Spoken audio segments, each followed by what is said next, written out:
the group as a whole have to agree. This is the Grand Traverse County Parks and Recreation Commission May monthly meeting. Marilyn, will you call the roll? Chris Burns. Here. Bob Carson. Here. Peter Dorn. Here. Al Larson. Here. Kevin McElliey. Jerry Wiskowski. Danny Taylor. Here. Russell Clark. Here. Chris Maxbauer. Here. Marilyn, will you reflect that Kevin McElliey is excused? I did receive an email from him today. I did as well. Okay. I also received an email from Jerry Ruskowski in regards to him not being here today. Okay, thank you. Please reflect that he's excused as well. This is the first opportunity for public comment. Marilyn, will you read the rules for public comment, please? Any person shall be permitted to address the Parks and Recreation Commission, which is required to be open to the public under provision of the Michigan Open Meetings Act. Public comment shall be carried out in accordance with the following board rules and procedures. Any person wishing to address the board shall state his or her name and address. No person shall be allowed to speak more than once on the same matter, excluding commissioners' questions. The President shall control the amount of time each person shall be allowed to speak, which shall not exceed 3 minutes. The President may, at his or her discretion, extend the amount of time any person is allowed to speak. Thank you, Marilyn. This is the first opportunity for public comment. Anyone wishing to come forward, please do so. Certainly. Okay.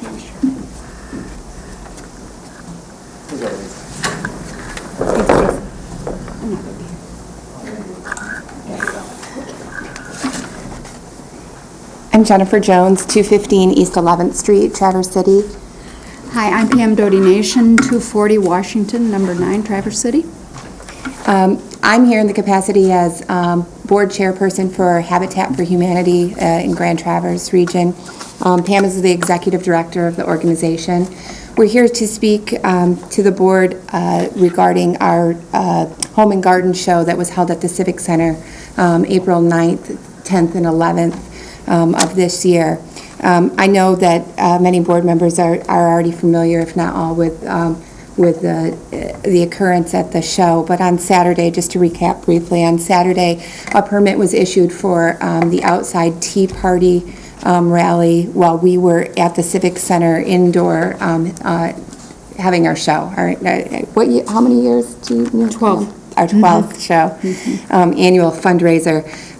The Tea Party rally that was held was quite large in attendance, and it unfortunately interfered significantly with our show. The reason that it did is because the ingress and egress to the Civic Center was oftentimes blocked that day, so people were unable to get in and out.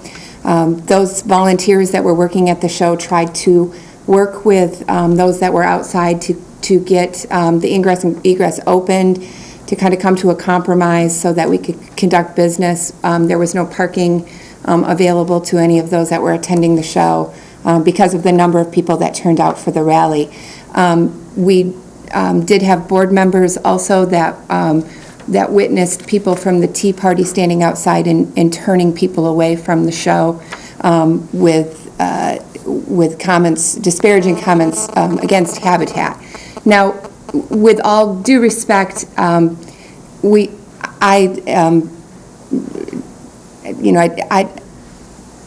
definitely a proponent of free speech, of people's constitutional rights to converge on the property.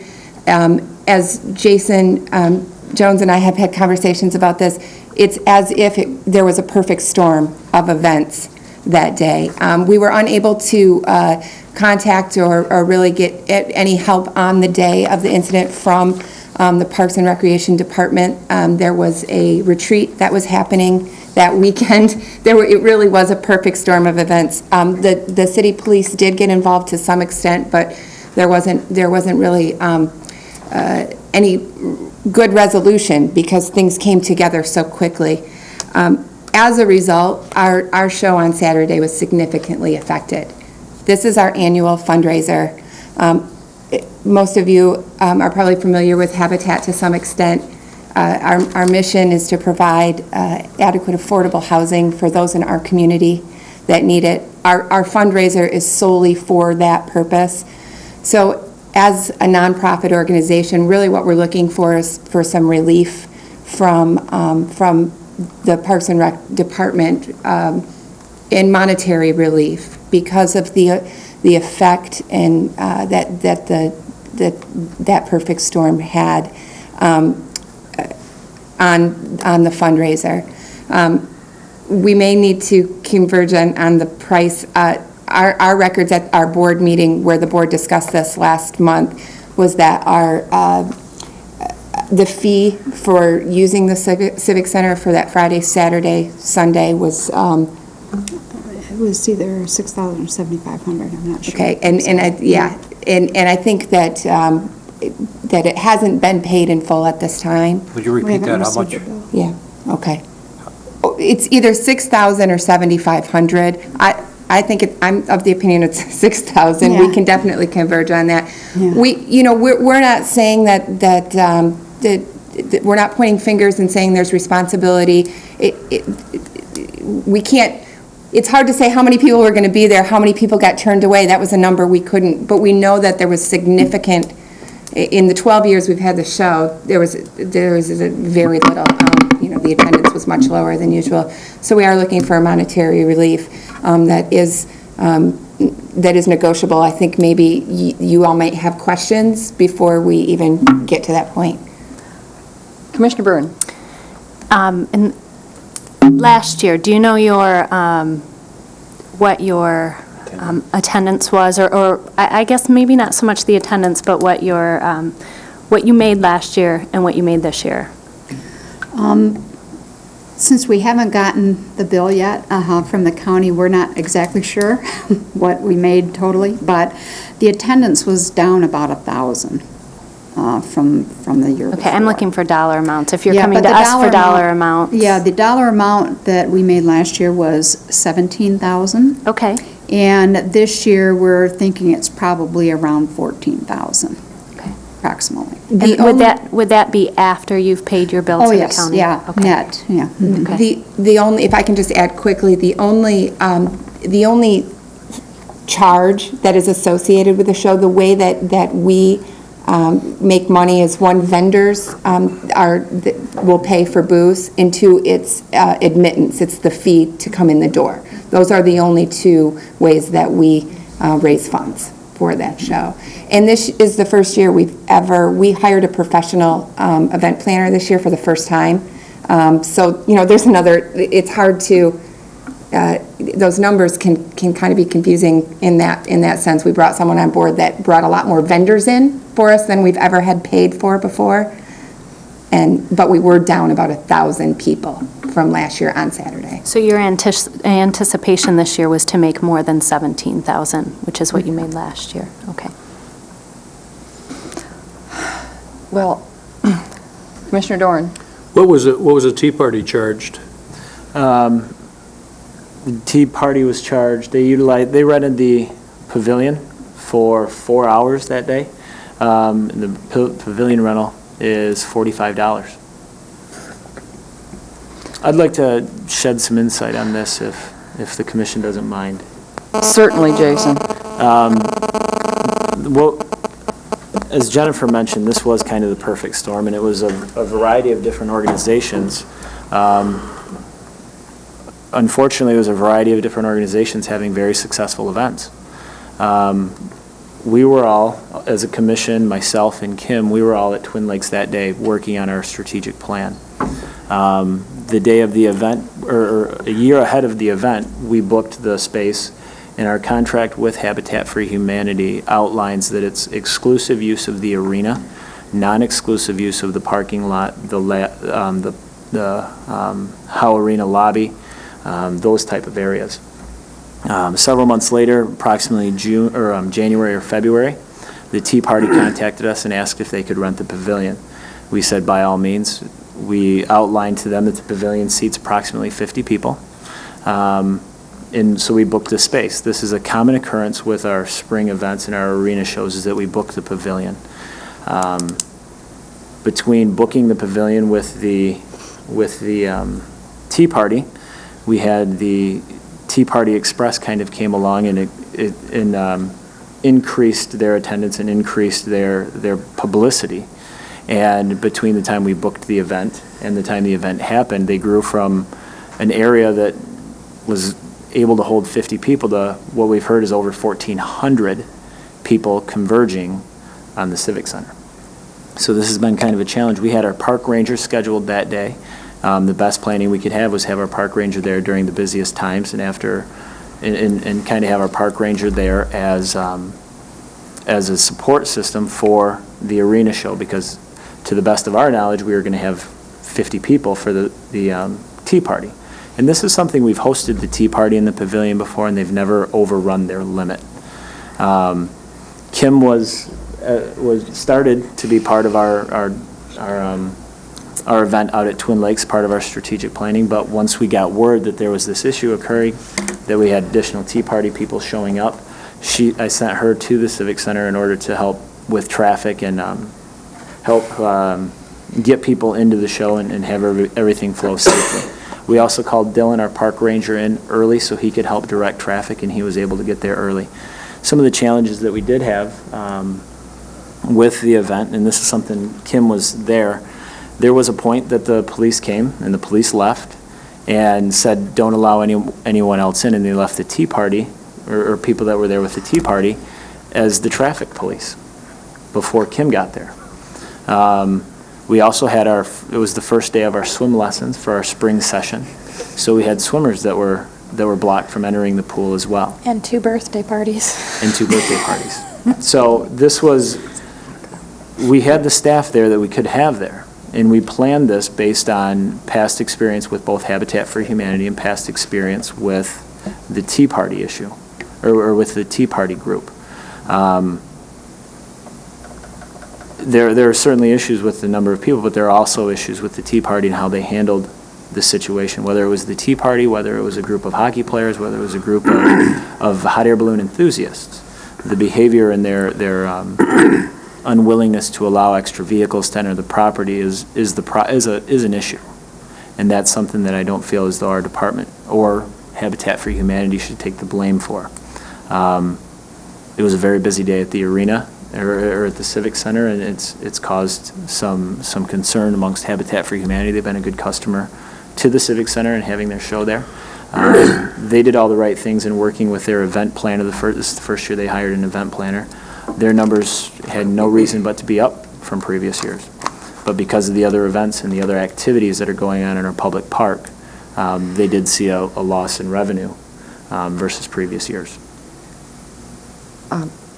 I don't know how the board feels about this, but what I would like to suggest to the board is that our director sits down with Habitat for Humanity and goes over their numbers and comes back to the board with a recommendation as to whether or not relief should be given. And again, Jason, certainly this was, as you say, a perfect storm. As you say, it was a perfect storm. These things happen, but I, as a commissioner, want to say that I'm certainly receptive to working in these instances when these occurrences do happen. How does the rest of the board feel about that? Yes. All right. Yes. Mr. Dorn? I would agree that it would be appropriate to go back to Jason, but I don't share your receptiveness, unfortunately.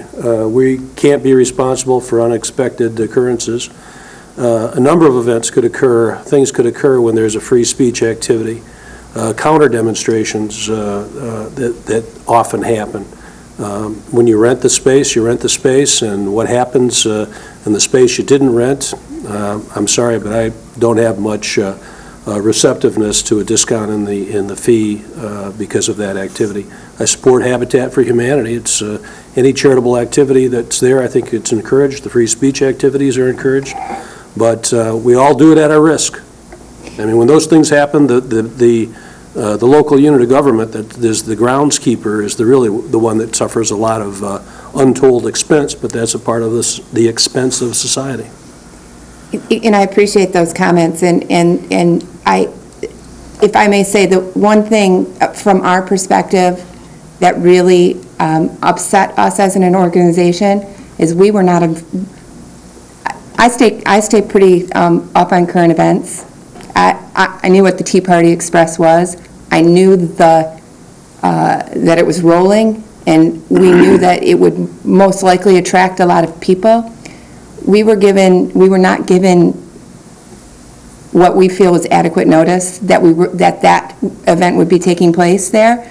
We're a group of volunteers, and we would have definitely recruited more volunteers to help deal with those issues that would be facing us because of another organization being in the public space and potentially having a large number of people. We could have coordinated a shuttle bus to get folks to the Civic Center. Our typical customer at these shows tend not to be young. They tend to be older. They tend not to walk long distances real well. We have a lot of older women that have always been a big support of this show. We would have gladly organized a way to get people in and out, but weren't given the notice that we would be sharing the space with the Tea Party. We as an organization, this is a fundraiser for us. We're going to do everything we can.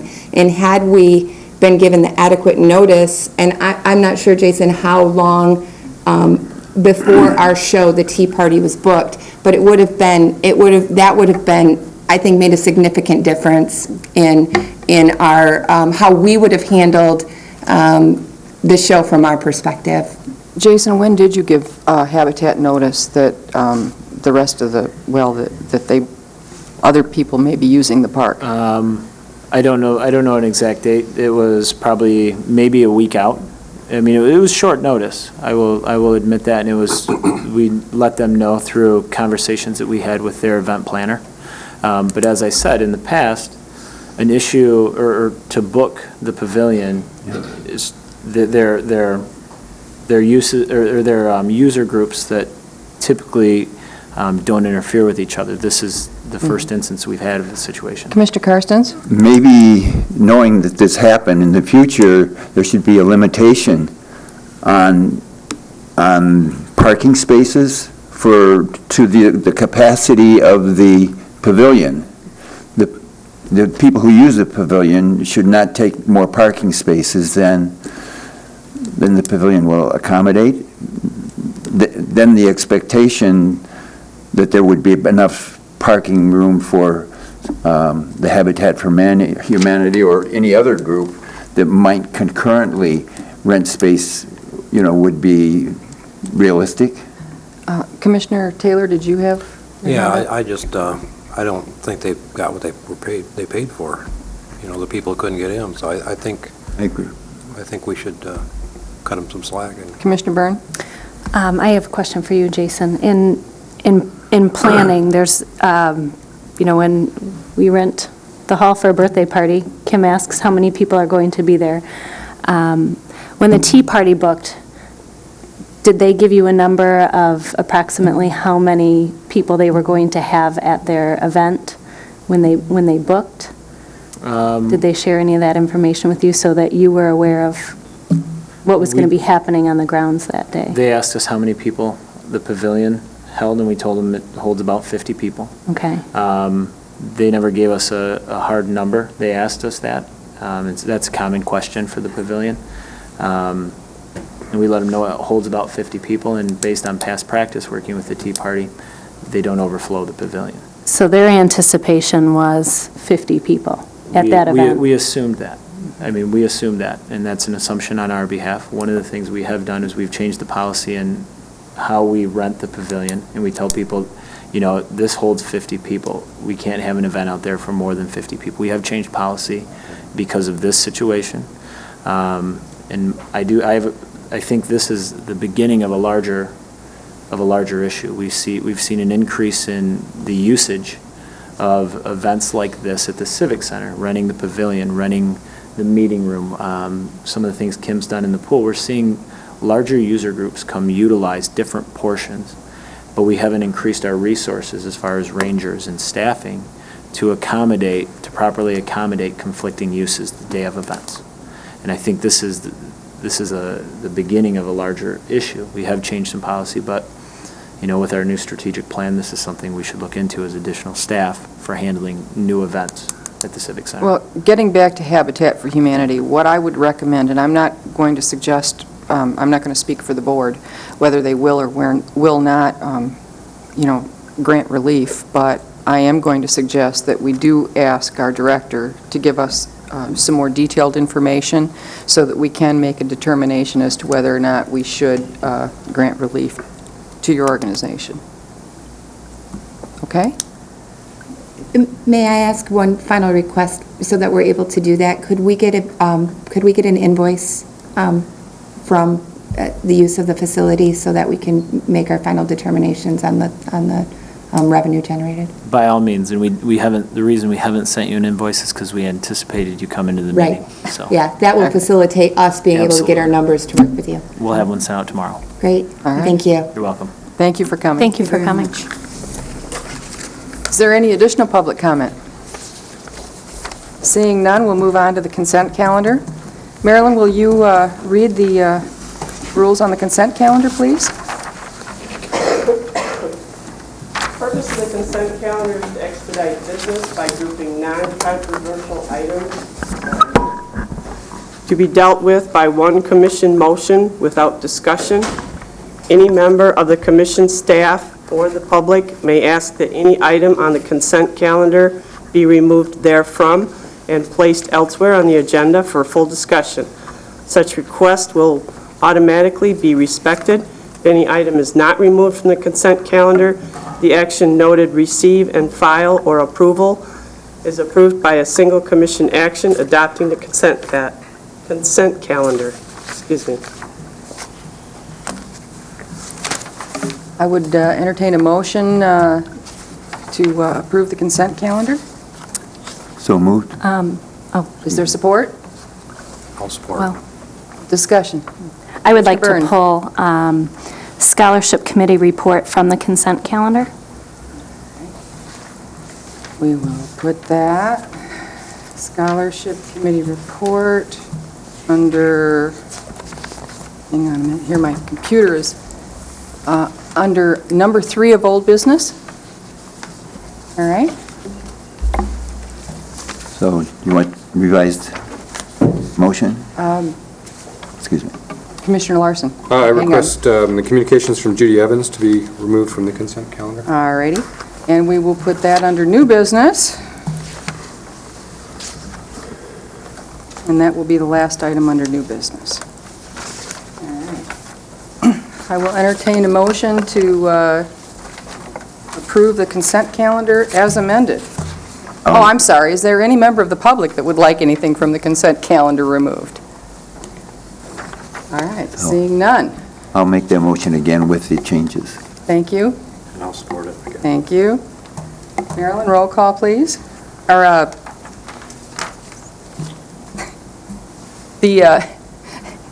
it's not a voice vote. I'm sorry, I'm having a mental Roll call moment. Thank you. Chris Byrne, Aye. Bob Karstens, Aye. Peter Dorn, Yes. Al Larson, Yes? Dave Taylor, Yes. Russell Clark, Yes. Chris Maxbauer. Yes. I don't know.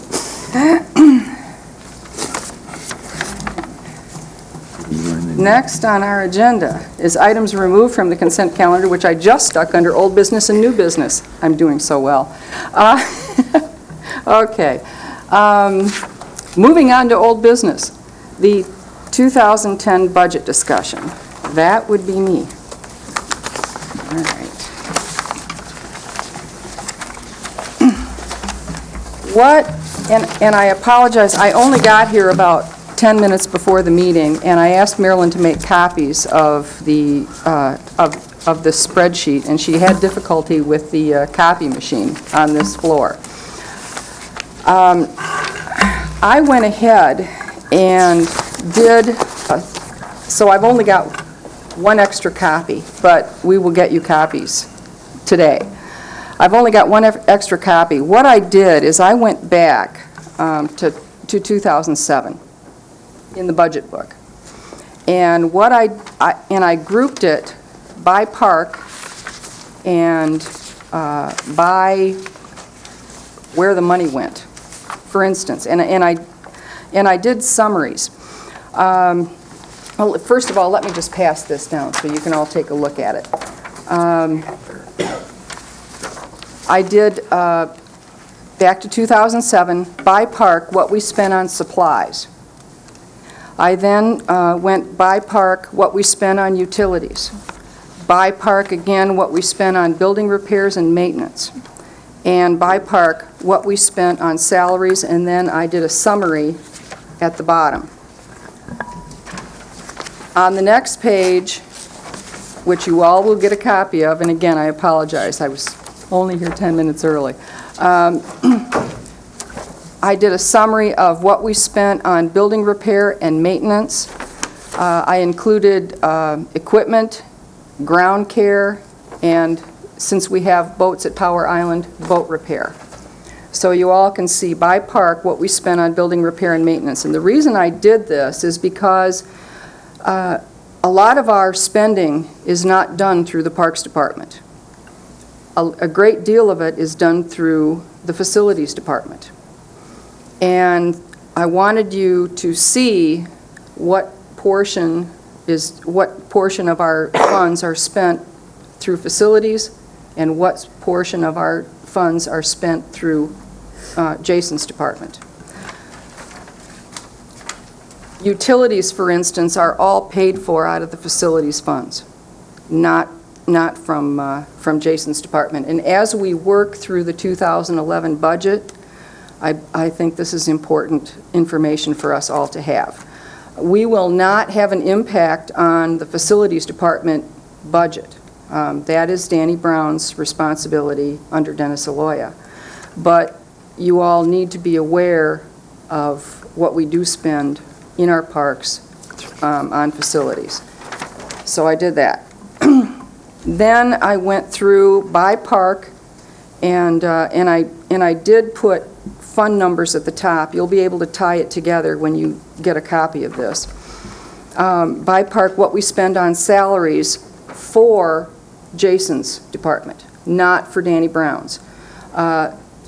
Just to let you know, we do spend about $1.5 million annually in Danny Brown's department. A great deal of that money goes to our parks. But again, this is not our responsibility. Then I let everyone see by park what we spend on utilities: heat, electric, water, waste collection, and the last thing are our supplies. And I broke supplies out so you all could see what we spend on printing, copy machines, etc. I really think as we move forward with our 2011 budget that this is going to be extremely helpful information to you all, and so I'm just going to pass that down. And I'm sorry. I wish the copy machine had been cooperative, Marilyn, but I wouldn't take the code that you gave me. it's one of those things. All right, moving on to Easling Pool membership under old business. I'm going to defer to Kim. This is an issue that the board talked about last month, and it's something that I've left to her. She's the expert. I'll leave it to Kim. Last month, you guys requested that I start submitting the membership numbers, and so on page 50, you will see that broken down. Those are numbers as of May 7th. They're broken down into all of the memberships that we sell at the pool. Kim, on the memberships, how does that compare with previous years? I don't have those figures in front of me,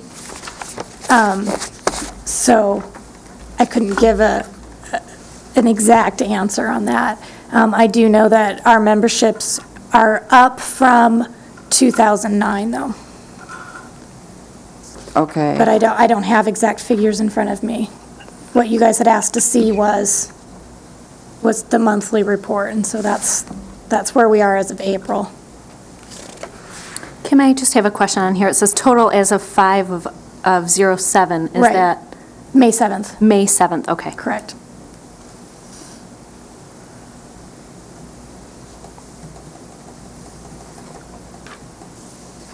I'm just going to speak for myself. I would find it helpful if we saw not only the number of memberships in comparison to previous years, but the amount of dollars attached to those memberships. Okay, I Are can we do that. getting more memberships or fewer memberships from families? Are we getting more or fewer memberships from individuals? Are we getting more or fewer memberships from seniors as our senior population grows? I would find that helpful to me. Okay. Anyone else? All right. I would like to just make a comment about memberships. Sure. We have purchased a membership the last 3 years at Hickory Hills. In deciding in our family budget whether or not we should purchase a membership, we look at how much the membership costs, which is $250. That membership covers our entire family, 4 of us, to ski from open to close, no restrictions, from the day that Hickory Hills opens to the day that Hickory Hills closes. And as somebody who utilizes the pool, is involved in aquatics, when I'm looking at purchasing a membership for the pool at the Civic Center, we found with our family it's better to pay the daily rate. Even if that daily rate was $15 per person, we would still purchase a daily pass versus a yearly membership because of, we have found with our family, there are only 2 hours per week that we can utilize the pool. So 2 hours per week versus 52 weeks. And how often are we actually going to make it to the pool during that time? And I'm sharing this information with you all as just understanding perhaps why some of these numbers are the way they are and how families are viewing purchasing a membership versus signing their child up for swim class and paying that fee versus buying a membership in addition to signing their child up to swim lessons. So I just wanted to share that information. That is, As I Kim. say, I think we can probably talk further about that when we get to the membership, the 52-week membership that's later on in the agenda. all right. If you'd like to address it, then that's certainly fine. Chris, I have a question. Yes. What exactly does this mean? Exercise adult 1 month, total as of 5/7/9, new in April 3. Pete's got a question. I'm sorry. The adult 1 month exercise, for example, does that mean there were, in May, there were 9 individuals who had a 1 month membership? That held the 1-month membership, and there were 3 new ones for the month of April. Okay, so there were 6, well, I don't know how you have, I don't know how you get, why it's not 3. I mean, isn't it a 1 month membership? Yes. Okay, so when I did guess- those other 6 buy their membership? I'm confused I mean, is at it what month you're to month, asking. or what is it? There are some 1-month ones, yes, and it depends on the day that they buy it. So it's not January 1st to January 31st. I bought it on the 15th of January, so it's going to be good to the 15th of February. Okay. All right, I guess that explains it. And what is an exercise membership? It just allows them the usage of the water exercise classes. Oh, okay, all right. So they can't use the lap pool. They cannot, they have to pay for that. All right, thanks, Kim. And I think Commissioner Byrne brings up an excellent point. One of the things that Lutra does say is exactly what Commissioner Byrne pointed out. Fees, absolutely, the fee structure, absolutely, for the pool has got to change. Well, and I guess my intention of that comment was that the structure of our pool and how often that pool is open to be used by members is very small because of all of the user groups that are serviced at our facility. And we are the only pool in Grand Traverse County that can be used for a lot of these user groups. And I see that it's very difficult to be a member-friendly pool when we're doing all of the other services and providing all the other services that we provide, such as the entire pool for swim lessons or for Coast Guard training, things like that. And my comment regarding Hickory Hills is I can use the entire facility every day from open to close with no restrictions for $250. I can use one lane of the pool for this amount of time or that amount of time and pay a significant amount. So that was the intent of my comment. And, looking forward as a commission with our pool is, do we have a member-friendly pool? Or do we want to turn our pool into being a membership-friendly pool? Because a membership-friendly pool is a pool that would be available to the members, open to close, all the time. Well, if I may, again, that is what Lutra says, that we have to do. And it does give recommended schedules so that it is a member-friendly, open pool. But that part of the Lutra implementation has not been done yet. And I do believe that when we discussed Lutra implementation many months ago, that we as a board were in agreement that not every aspect of the Lutra report was going to fit our facility. And that when we brought on an aquatics specialist, that we would take a lot of that into consideration as to what that aquatics specialist felt would be helpful for our situation. We did do this study with the Lutra report, but again, we were in agreement as a board that not every aspect of that report was going to fit our facility. That there may be some aspects of that report that we weren't going to do or utilize, so.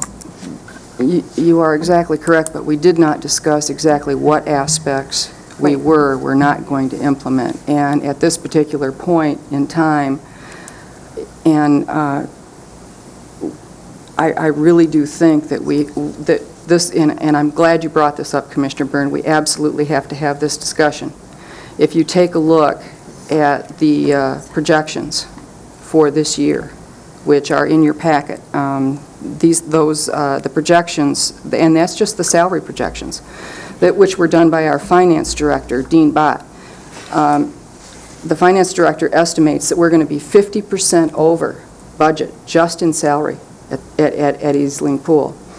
And the Grand Traverse County Board this month is going to begin discussing where we are going to address an approximate $2 million shortfall in 2010 in our budget.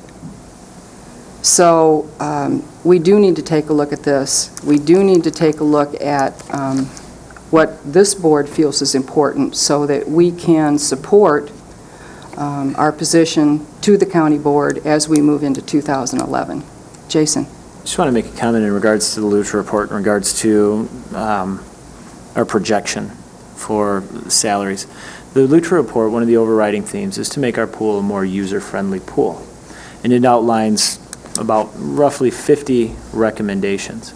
And in the Lutra report, several times it states that each of these recommendations are building blocks upon a previous recommendation, and that this has to be looked at as an entire program versus a piece by piece. For the most part, there are a few piece by piece things and low-hanging fruit that we've already made changes to. But the changes that are going to take the longest, and the changes that are going to make us realize the revenue potential of moving towards a membership-based facility versus a user group-based facility, are some of the last changes that we can make. Some of the other changes are moving around large chunks of time, moving around our schedule, eliminating certain user groups in order to make these changes. So to make our pool user-friendly, as Commissioner Byrne mentioned, is going to be one of the last changes that are made, because we have to change the other recommendations before we can make this change. The Lutra report mentions 2 to 3 years before this revenue potential is created. We're 7 months into implementing the Lutra report. Kim's been here for 7 months, and we've got several of those items done. This is going to take some time.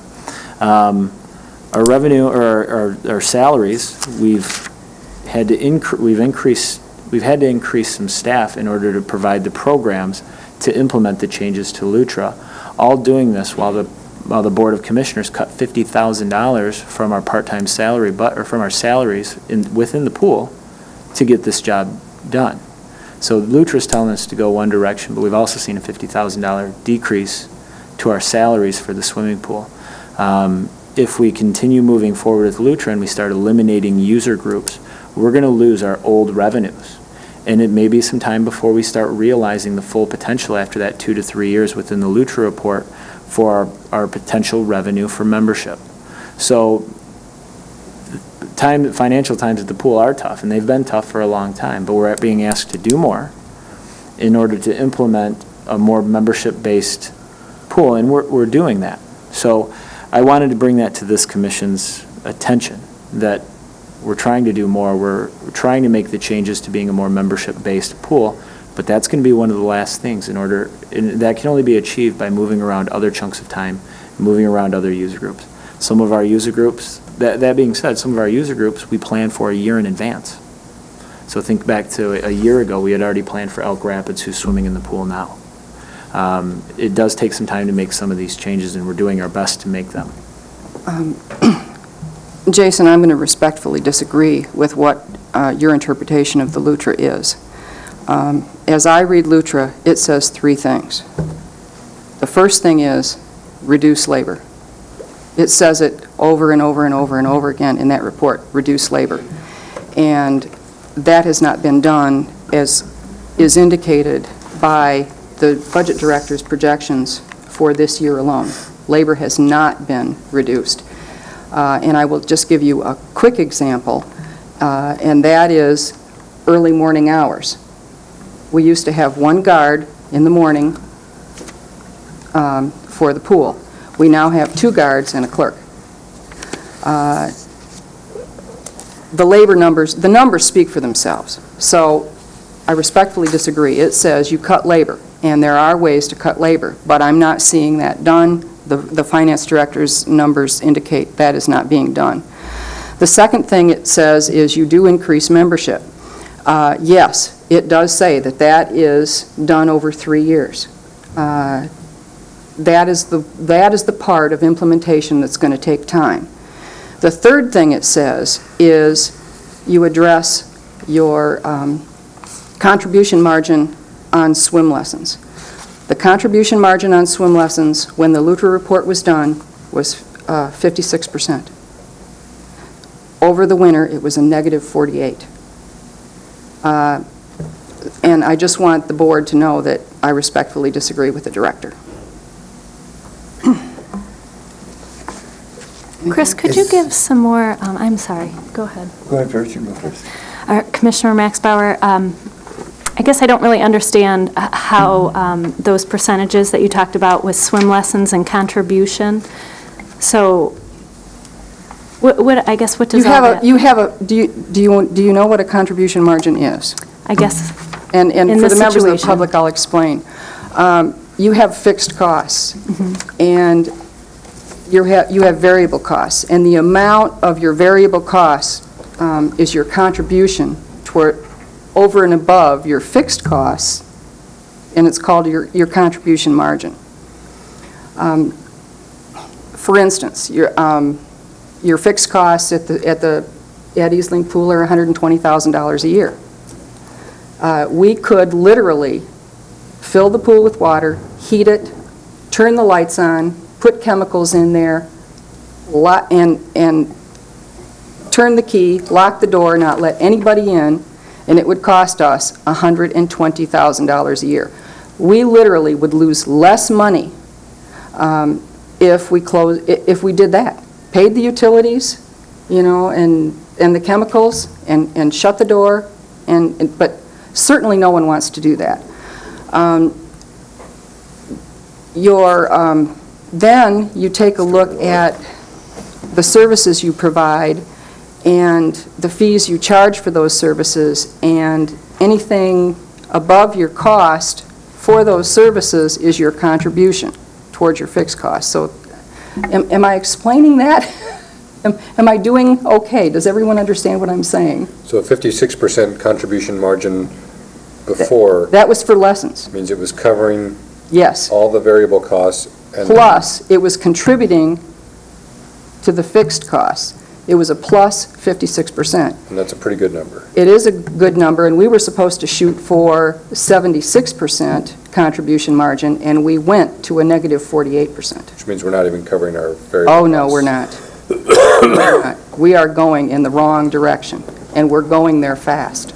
And we really have to address that. Commissioner Karstens? I was just wondering to what degree that downturn, that has to be because of lack of users, right?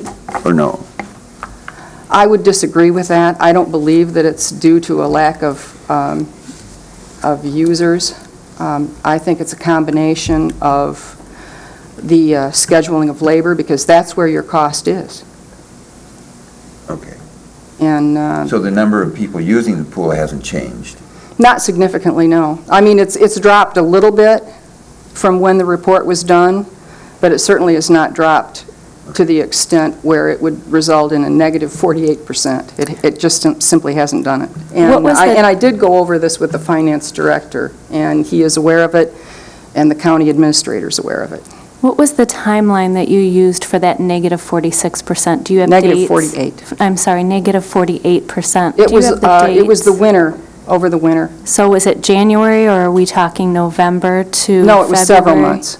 Do you have those months? I can certainly get them for you. I don't have them in front of me. I've got exact dates, and rather than give you misinformation, I would rather give you exactly the dates that I used. Well, and I asked that because... And I can give you spreadsheets as well. We implemented the scholarship fund, and you had come through the scholarship fund to the board and then to the county board to reduce the rate of swim lessons.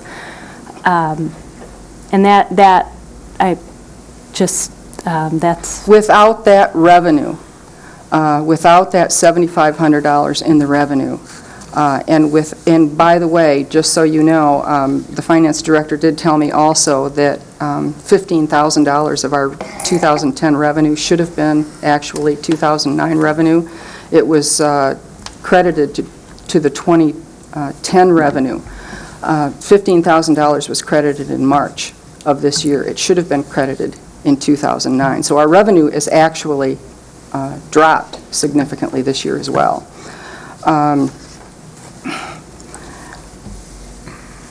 Without that revenue, our numbers would look worse. Well, and I guess I bring that up because we're asking to lower the cost, but then coming back and saying... It actually improved our numbers. The scholarship program actually improved our numbers. Okay, so without the scholarship, we would have been at a higher negative number. Yes. I'd like to see some of these reports, and I'd like to see those spreadsheets. I'd be happy to meet with you and Thanks. show them to you. If you could have them for the next meeting for all of the commissioners so that we could all look at them, I think that would be helpful. Are you sure it's like this? Marilyn, You're going to make some copies. It's that many spreadsheets Well, to it's show that? not only spreadsheets, it's backup information so that everyone can see exactly where the numbers came from. Oh, For a yeah. couple Yeah, months, No, it's I'm not that kidding. deep? I'm not exaggerating. It's a book like this. I would be happy to have Marilyn copy the book for all the commissioners. Not a problem at all. Well, I don't want Marilyn to do that, and I don't want to use those resources. I guess I'm just confused with your expressing information about negative numbers in one meeting and in prior meetings asking to lower the cost of the programs that we're doing or that the staff is doing within the department. So I'm confused as to, Kim, how many scholarships have we done to date? The winter term was 5. I believe the spring term was 22. And we charge $40 per child under the scholarship program. 5 times 40 is not a significant impact. But again, I would be happy to provide those spreadsheets for you.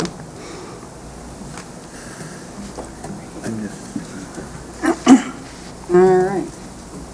Moving on to old business, scholarship committee report. Commissioner Byrne, you asked to have this pulled. yes. I wanted to, I'm sorry, Chris. Were we going to discuss the membership fees? Or does that come later?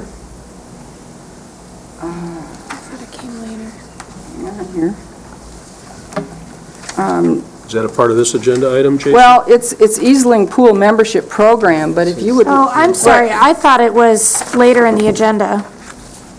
It's the next page in my packet, so I thought it was the Right. part of this. I'm sorry. I thought it was later in the agenda. We can certainly do that now. Would you like to, Commissioner Doran? Sure. Why not? At last month's meeting, I was asked to go ahead and do as the Lutra report suggested and to sell true 52-week memberships. With that, I would like to make the recommendation that the commission adopt the following new membership fee structure and use this until the entire fee structure is looked at and evaluated. You can see that there on page 51, what that new structure would look like.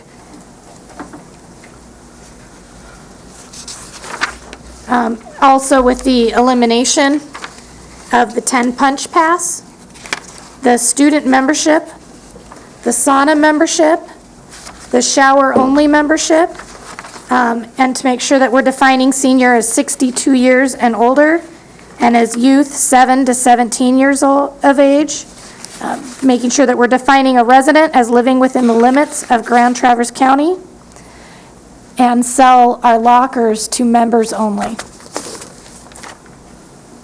Are these rates, Kim, the same as what they currently exist? The 6th and 12-month are. We don't currently have a 3-month pass. That's Okay. been something that we've had quite a few requests for, and so those are new fees. I see. Are you eliminating the exercise membership? No, we would keep that. The main reason for the elimination of the other ones is because that's a Lutra recommendation as well. And Lutra doesn't talk about the exercise membership? I can pull it out. No, that's okay. I'll It does. trust yeah. to your, I think the senior is too low. I think the senior ought to be separate and should be something in the neighborhood of 80% of what the regular rate is. for an individual. Yes. Commissioner Doran, I'm not trying to put you on the spot. I am a senior. Answer my question. No, So he's willing to pay more. So and I'm willing to pay more. if, I'd be interested to understand the logic behind, if there's a specific Well, reason youth- for 80%, because I that may mean, help us in the future. Sure. The only reason to have a youth or a senior membership, they're still using the facility, is because of ability to pay. The senior discount, if it's more than 20%, I mean, it seems to me to be out of whack with my understanding of discounts for seniors elsewhere. Number one, a lot of seniors got a lot of money. So I'm not, some cases I wouldn't be in favor of a senior discount at all. But we have had one, I guess, historically, so to eliminate it would probably cause a furor. But I do think it shouldn't be the same as a kid who's 8 years old. I mean, the seniors, even if they're on a fixed income, have got some income. Great, thank you. I do, I've mentioned this at Parks Board meetings before. I really think we have got to address these fees. Jason, when were they last changed? It's been over 3 years, or getting close to 3 years. It's definitely been over 2. It's been over 3. Because I've gone through the budget book, so you're exactly right. You were right the first time. It has been over 3. We absolutely have got to address these fees. But that's just my opinion. Jason? And this is, we've had this discussion several times. It's Yes, we something that have. should go with, after we determine the priorities of our strategic plan, I'm happy to discuss it. This is something I agree we need to adjust our fees. I really believe that this is part of the Lutra report. It says, take a look at your fee structure. I think in light of the county's budget, in light of the pool's budget, I think we have to move sooner rather than later. But if the board would like to wait until after the strategic plan, that is certainly the board's prerogative. So I'm waiting. Commissioner Larson? I do support, I guess, Kim's efforts here to take care of as a stopgap measure, and she says that recommendation is to adopt the new membership fee structures until the entire fee structure is evaluated, and eliminating the 10-punch pass, the pass upon which I have been swimming for virtually free for the last 3 years, because I swipe it and it just keeps saying, okay, go in. And And you go in. guessing I've been swiping that 20 to 30 times before somebody stops me. It's not that I'm trying to get a free ride, it's just that there doesn't seem to be a mechanism in place to prevent me or anybody else with a 10-punch pass. There's no surprise to me that 159 of those people have latched onto the same thing. So I think that her recommendation to eliminate the 10-punch pass and all those other things are a good thing as a starting point. I would be in favor of the rate structure, and then I agree with Jason also that we can do another comprehensive review if it fits into the strategic plan to modify these in a larger method according to Lutra. I'm afraid that delaying longer will just delay it longer. So what am I hearing from Commissioner Karstens? Just, this was bought for me, and I've been reading it. And my impression Thank you. is that we're doing what this book says we shouldn't be doing right now, what I'm hearing. And I certainly don't understand all of these economic reports that I've been asked to look at, but I didn't look at it long enough, and I guess if I did longer, I would understand more, but I'm not sure I would really get everything that I need to get to be doing this kind of, what I feel is, my impression is kind of micromanaging. And so this is really important because we want to run this thing right. But we do have this, if according to this book, we got things turned around the wrong way a little bit. And so anyway, if you were to ask me to vote one way or another on anything that we've discussed here, I wouldn't be able to because I really don't understand it that well. But this book says I don't have to, because we should be... That's if you have policies in place. Right. Which we don't have. Right, and so we need to get that. So we should, instead of reading Lutra or anything else, maybe we should read this. Thank you. And we should That's work just on my impression, but... We can absolutely, as a board, choose to do nothing. It is a choice. Well, Commissioner Byrne? anyway. I would like to get the policies in place. And that is exactly what our strategic planning sessions are doing. And once those are in place, that gives clear direction for the staff to do exactly what these things are. I don't feel as a board member, that's what we need to do. We need to step away from the micromanaging, let the staff do what they need to do to get the numbers they need to get, to keep our facilities doing what they need to do. And we as a board need to get those policies in place so that our staff can do that. So I'm Commissioner Doran. I don't think it's, I don't consider it micromanaging if Jason and Kim come to us and ask us to make a decision. But we've asked on them this. to bring this to us so we can make that decision for them. In the past, has staff set the fees? Yes, I believe so. In the past, this is something that's historically come to the board. And I'm looking, and attached to your packet this month was I want to make sure I'm reading the right document here, were the rules and regulations with respect to the Grand Traverse County Parks and Recreation Commission. And I'm fine if it's the wish of, or if it's the wish of this commission for Kim and I to set fees, I'm fine with that. But it is certainly something that is within your right as a commission. Rule number section number 7, number 13 states charge and collection of fees, payments and disposition of fees. Parks and Rec Commission may charge and collect reasonable fees for the use of facilities, privileges, and conveniences provided. So I mean, it's something that's certainly within your right as a commission. This is the recommendation we're bringing to you. This is the study that Kim's done to say these are reasonable prices to charge based on what this commission asked of her last month. So she's provided a recommendation within the packet. So I guess that's kind of where we're at. Within the board rules, you guys should approve this based on Kim's recommendation. And that's the way things have kind of been set up at this point. Commissioner Doran. I move to adopt the recommendation. Remember. Support. And revisit it later. Discussion? All in favor, aye? Aye. I would like to make a motion to amend that motion. We So we already can vote on passed it, this? so please add another, please start another motion, Mr. Commissioner Okay, Doran. I would make a motion to amend this to change the senior rate to be 80% rounded off to the nearest dollar of the individual rate. Is there support? I'll support. Discussion? All in favor, aye? Aye. Aye. Opposed? Motion carries.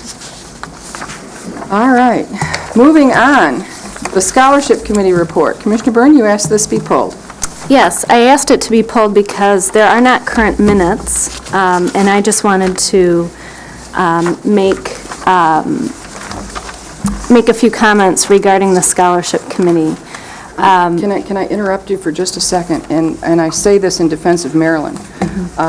I'm not, I mean... The minutes aren't due yet. That's all I was going to say. Right, and since they aren't available, I wanted to make some comments in regards to the Scholarship Committee.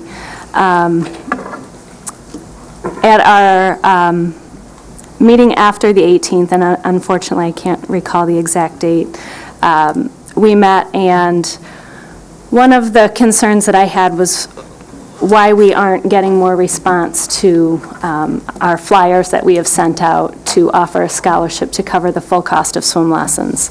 And it was brought up by myself in the committee that I didn't feel that we should promote free swim lessons through the Scholarship Committee, that this is a scholarship and we promote it as a scholarship. And when colleges promote scholarships, they don't say, come get free tuition.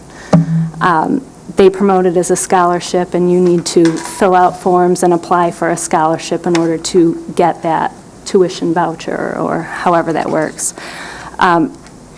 In our meetings, and it doesn't reflect in the minutes that are in this packet, I felt very strongly that we don't promote free swim lessons because it will negate the cost of our swim lessons, and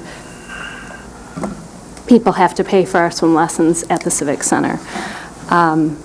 It was felt by Jen Ritter and Chris Maxbauer that we need to promote it as free swim lessons, and that's how our new flyer is going out, is that we are promoting free swim lessons through this scholarship, and Grand Traverse County and Grand Traverse Band are the sponsors of these free swim lessons. I have a concern with that, being a member of this board, and with all of the financial information that Commissioner Maxbauer is putting forth to us in regards to our facilities, that promoting free swim lessons to some people, but not all, I feel that takes away from the integrity of our programming. Offering a scholarship, I don't feel takes away from the integrity of our programming, and promoting a scholarship provides an opportunity for those who are less fortunate. But promoting free swim lessons, I think, sets off a different tone. And I wanted to share that with this board because I don't think I can any longer serve on that scholarship committee as a member from this committee if something like that is not brought back to this board. I feel the board should, I think perhaps we should have some discussion on that, because in that committee, the information from that committee, I don't feel is necessarily being brought back the way it should be. And that's why I wanted to pull this today, because I felt it was important to let you all know that that's the direction the scholarship committee has gone to. I don't agree with it. I'd like to get some information from the board on how you all feel in regards to that. It's my understanding that the intention of this scholarship, when it was awarded to us by the Grand Traverse Band, was that a program was going to be set up to teach disadvantaged children how to swim. It has turned into now free swim lessons. And we're promoting free swim lessons because we're not getting enough people coming and asking for scholarships. And if anybody has any comments, I just felt it was important to share that information with the board because you all are not at those meetings and that information isn't reflected in our minutes. Commissioner Larson. Well, as I understand it, then the overall objective of the scholarship program, or the money that was made available for this program, was to teach as many kids to swim as possible. Is that right? You saw a need with kids not knowing how to swim, so let's... Right, and the original intent of that was that there was going to be a class or a program that brought all those kids together and taught one class or one program. And that is not what's happening within that. It's now, it turned into a scholarship committee where we were going to give scholarships to those who needed that so they had the opportunity to swim. This scholarship committee has kind of really been, this month we're going to do this month we're going to do this, and it's changing all the time, and I'm uncomfortable with that. Because the original intent and the way that I understand in speaking with Mary Showman, who is on the legal team for the band, was that scholarship was given to support a program that was going to teach children how to swim, not give free money to people for swim lessons. And when I spoke with Mary Showman and asking her if we were following the guidelines of the grant that was written, she said, as long as you're not promoting free swim lessons, you're okay. And I said, well, good, we're doing well because we're not promoting free swim lessons, we're offering a scholarship. That has now changed, and now we are promoting free swim lessons. So, I also would like to add that our last meeting was yesterday. Not yesterday, Tuesday. I was at the Civic Center. The meeting was starting at 9 a.m. I went to the room where the meeting was supposed to be, and there was a backflow valve class. I went back to Kim's office to find out where they were, and Kim was not in her office, so I started walking around the Civic Center to try and find where the meeting was, and Commissioner Maxbauer walked out of the room, stated the meeting was adjourned, and they were done, and I said, well, I was here. I couldn't find you. How could you start the meeting without me? And she said, it's 9:02, the meeting is adjourned. So in 2 minutes, meeting minutes were accepted, as well as a letter to the band was accepted by Commissioner Max Bauer and Jennifer Ritter, and I did not have the opportunity to review that or review the minutes. And at 2 minutes after the start of the meeting, that meeting was adjourned. And I don't feel that that was appropriate because the day before that meeting, we waited for almost 20 minutes for Peter Dorn to arrive and did not start our meeting until he arrived. So I just wanted to share that information as well. Well, I would like to respond just a little bit. First of all, in defense of Marilyn, the meeting was properly posted. It did say committee room meeting B for the scholarship committee meeting. The reason we did not start the rules committee meeting on time is we did not have a quorum. Typically, county board meetings, committee meetings do start on time, and we did start the meeting at 9 a.m. on time. We did two things at the scholarship committee meeting. We read the minutes and accepted them, and we accepted a report that is going to the Grand Traverse Band under my signature as a county board member through county administration. The report was sent out, the letter was sent out several weeks ahead of the committee meeting. Commissioner Byrne, I'm sorry we didn't wait for you, but I simply, I'll be honest, I needed to get to a doctor.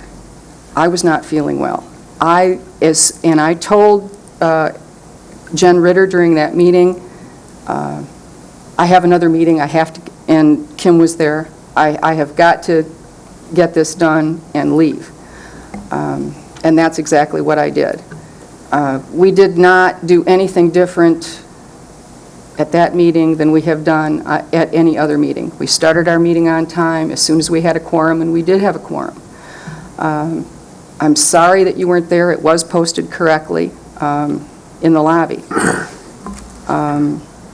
As far as the free swim lessons, the reason that Jen Ritter and I agreed to put the word free on our flyer, and I will tell you, all of our flyers for the last year have said covering the complete cost of swim lessons for disadvantaged children.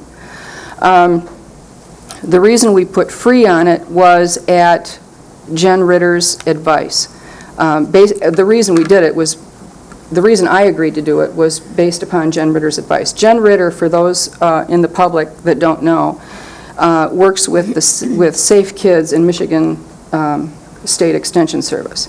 She deals with disadvantaged families every single day and has done this for years. It was her advice that we put the word free on our flyer to see if we got a better response. We did send out new flyers with the word free on it. That's the only thing we added to the flyer.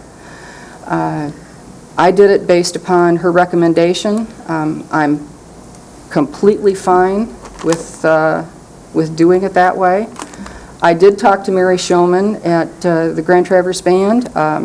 I did take a look at the reports that have been done on 2% grants in the past through our Lori Spencer downstairs, our GIS department. I based our report that we are giving Grand Traverse Band upon those reports, and I stand by everything I did.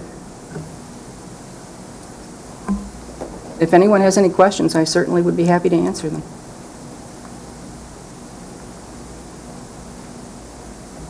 All righty.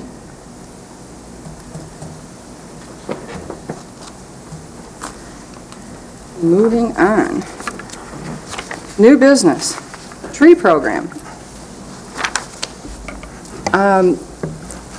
We had a meeting with, a strategic planning meeting, I guess you would say, with park staff. And it was facilitated by Paula Segala.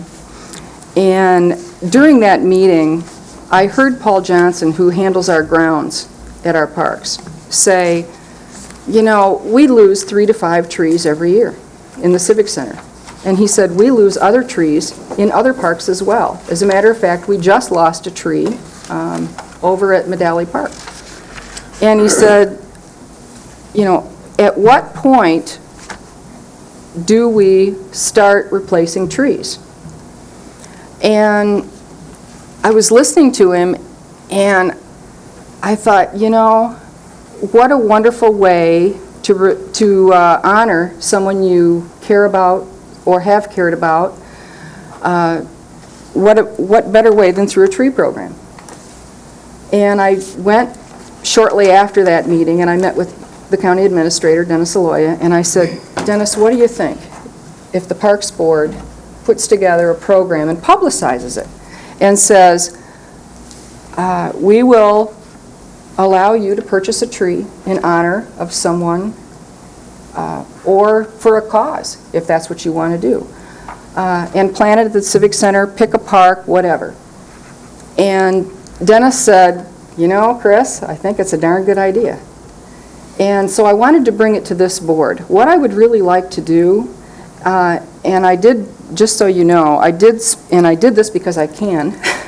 I asked Danny Brown, the facilities department manager, I said, what are your thoughts about it? You know, can you come up with a program or some kind of map so that we can present it to the public and they have choices of where to put a tree if they would like to plant a tree in one of our parks?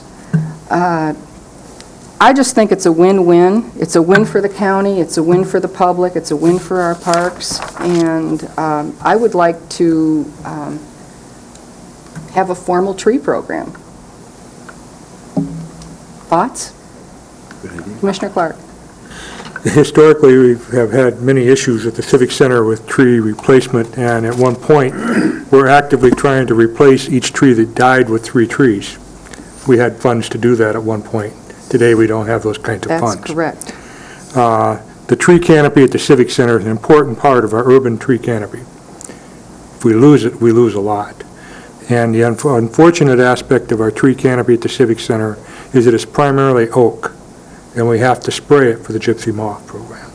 I believe we're still under the gypsy moth program with the Soil Conservation Service, spraying it. Is that correct? We are. The Soil Conservation Service, as well as the city, decided not to move forward with the gypsy moth spraying program this year. It's no longer being done.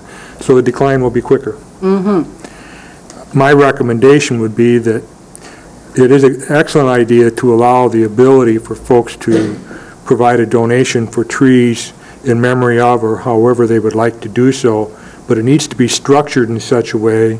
I would hate to see a whole series of plaques being vandalized throughout the Civic Center. I would agree. And become additional objects of maintenance.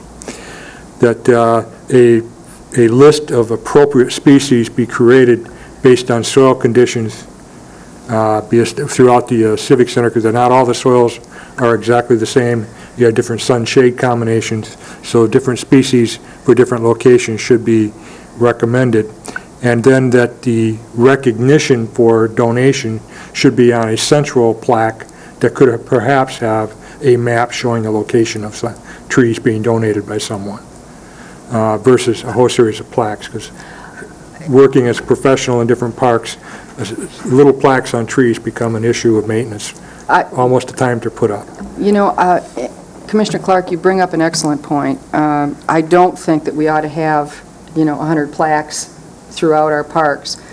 That does not mean that I think there's, I do think there's a place, however, for instance, if I want to plant a tree in memory of my grandmother. Mm-hmm. I think there ought to be some process where I can come either probably to the facilities department rather than the parks department, because they really are the groundskeepers, and say, I'd like to plant a tree, and perhaps there can be some, the parks director or whoever is chair of the parks department also be present. you know, you have a tree planting, that doesn't mean you have to have a plaque. But I just think that we ought to have, you know, a mechanism, and we ought to publicize it.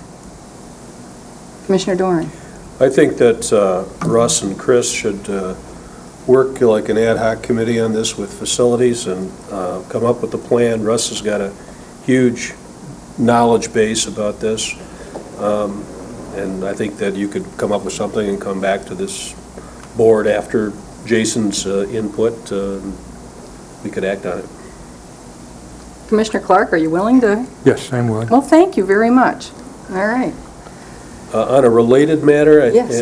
and I think Russ and I talked briefly about this, but my understanding is we have this valuable forest in all these places in the county, and we don't have a forestry plan, we don't have an inventory of all the trees, we don't have a replacement, an idea on the replacement or the peculiarities of the, you know, one forest versus the other. I know that's you know, that's going to be one of the objectives that I have whenever we get together for our next strategic planning to try to Commissioner Karsten? push that. Part of the grand vision is increased density in places where there's infrastructure to support that. And one of the benefits of lots of trees is to make that density seem a lot less, and it ameliorates a lot of things that come with it. And then the other, just the cooling of the air in the vicinity of the trees, and so that it makes it's a tremendous asset in terms of the atmosphere that it creates, visually, and then just what you experience. And so as an amenity that really adds to the quality of living places in denser environments, trees are a really key and important element. So the suggestion that we replace them and keep them and maybe even add to the numbers I think is really worthwhile. So anyway, thank you, whoever. Well, thank you, Paul Johnson, because it was Paul Johnson's idea during the staff strategic planning meeting. And they had some other wonderful ideas as well, but that one just jumped out at me, and it's something that I think we can take care of easily, and I just think it's a win-win for everybody. Okay. The 2011 budget discussion. I did ask to have this on the agenda, and Jason and I did talk about this on... We had a hand up in the audience. I'm sorry? Can I say something about the trees? Certainly. Thank you. If you wouldn't mind giving your name. My name is Stephanie Kerr. I live at 5625 Penlock Colony in Interlaken. And this isn't why I'm here, but I'm a funeral director at Colville Funeral Home, and I would love to promote that. I think going through the funeral homes or cemeteries to help promote that would be an excellent idea. We always have people who want to do that kind of thing. That is a good idea. So, thank you. Thank you so much. Okay. The 2011 budget discussion. I asked to have this on the agenda simply because and I did talk to Jason briefly about this in his office before the meeting. One of the things that we are going to be doing as a Parks Board is recommending a budget to the County Board. And I just wanted it on our agenda so that we understand it's coming up. We, of course, are going to get our initial budget from our director, and that's really it. What's the timing? What's the timing Jason, process? what is the timing for the budget? Typically, the administrator's office in the finance department will notify directors with a timeline for the year. We have not been notified, to my knowledge, as far as the timeline for this year. It is coming up. Typically, it starts in June, and we have budget hearings approximately July. So this year, the county's talking about changing the method for budgeting, so that may affect the timeline in some degree. So I'll let you know when I hear more from the administrator's office. Number 3 on new business, Maple Bay Roadway. Jason? I have to apologize to I guess this is kind of, I do want to give some background history of this information item. This month of May is kind of unique in the fact that Resource Management Administration came before Parks and Recreation. This issue has already been taken to Resource Management and Administration in an effort to get it on next week's Board of Commissioners agenda.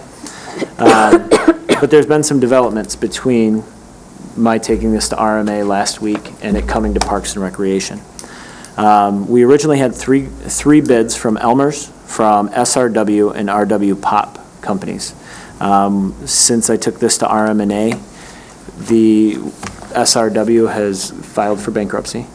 So that presents a challenge that we didn't have a third quote at publication time. We asked for a 10-foot roadway. The original question to the three bidders was for a 10-foot wide roadway at a length of 1,400 feet with basically a loop at the end. Elmer's responded with 1,400 foot by a 14-foot wide roadway and 100-foot diameter loop out at our Maple Bay complex, or Maple Bay Park. And because of the discrepancies between the quoted prices between a 10-foot and a 14-foot at RM&A, Dennis Aloya asked me to get 3 different quotes, all with the same bid. Those quotes came in this week. So I got them today. So I don't have these prepared in copy form for the commission. But this is something that Dennis said, because it's gone to RM&A, he wanted this to be, he wanted the Parks and Rec Commission to take action on this, and it would go directly to the Board of Commissioners next week on Wednesday. The situation we have at Maple Bay is, since we've taken ownership of the property in approximately 2002, there's been one roadway that leads to the most utilized trail on the property down towards the beach. And it's a 1,400-foot old 2-track farm lane that goes through a variety of different soils, a variety of different type of marshes and whatnot. There are a couple soft spots in that roadway, and we've seen an increase in traffic usage. And the people that are driving into the property have gone from making 1 2-track to making 3 2-tracks around the softer spots. We have a master plan for the Maple Bay property, and it suggests that we upgrade the roadway into a gravel or crushed limestone top coating, and that's what we got proposals for. This is to alleviate the creation of additional 2-tracks out at that site. The low bid came from Elmer's with a $9,798 price tag, with an option of $2,200 to strip topsoil and place the sand on the roadway prior to the gravel replacement. This option would be exercised only if there is enough topsoil and sand at the site to be used at the site. Still with even at the highest price for this job with Elmer's, it's $11,998. RW Pop, for the same dimensions, came back with a quote of $14,400, and Mullen came with a quote of $18,608. This is an improvement that's been outlined within our master plan for this property. And there are some funds set aside in fund number 209, which is a fund that we've never talked about here. And it's a fund specifically set aside for improvements at Maple Bay.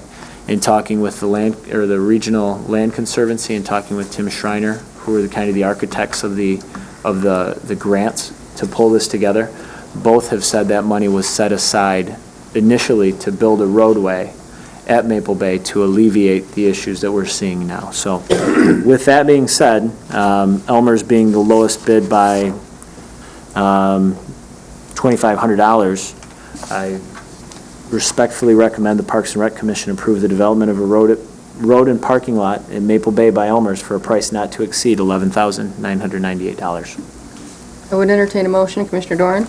So what are we getting, Jason? We're getting 1,400 lineal feet at 14-foot wide? Correct, and a 100-foot diameter looped parking area.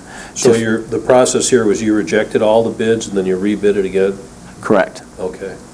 I'll make that motion. I support. All right, discussion.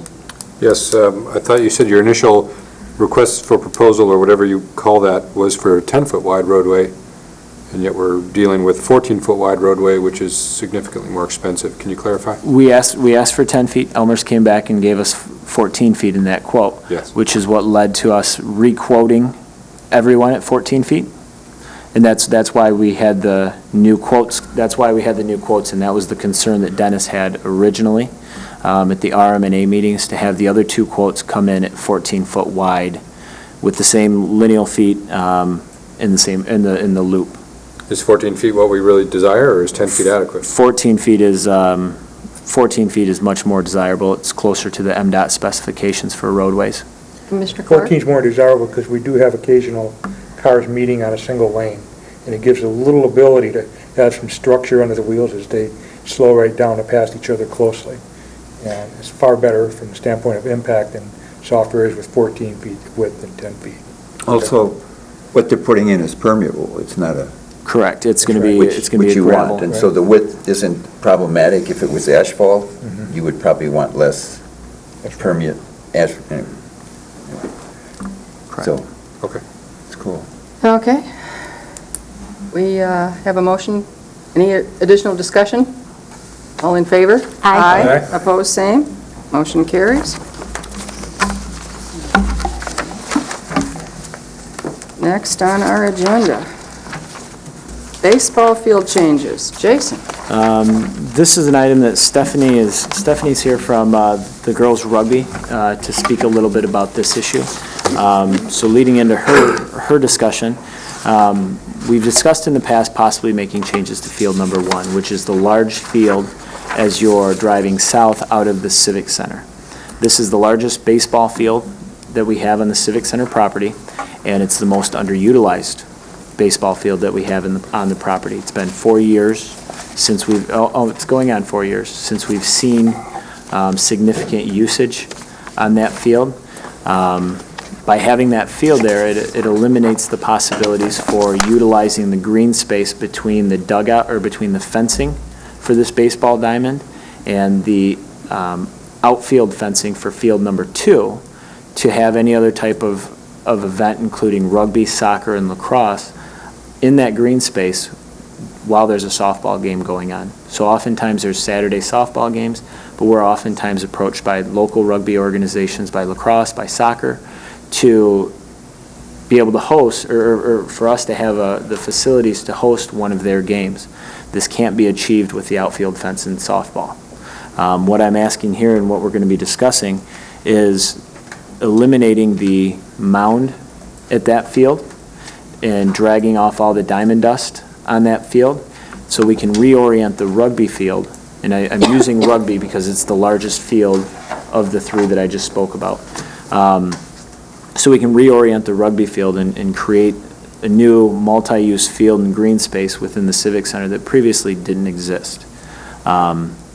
This is an item that's not mentioned in our master plan. I'm bringing it to this commission because it's not mentioned in our master plan. We can do these changes in-house.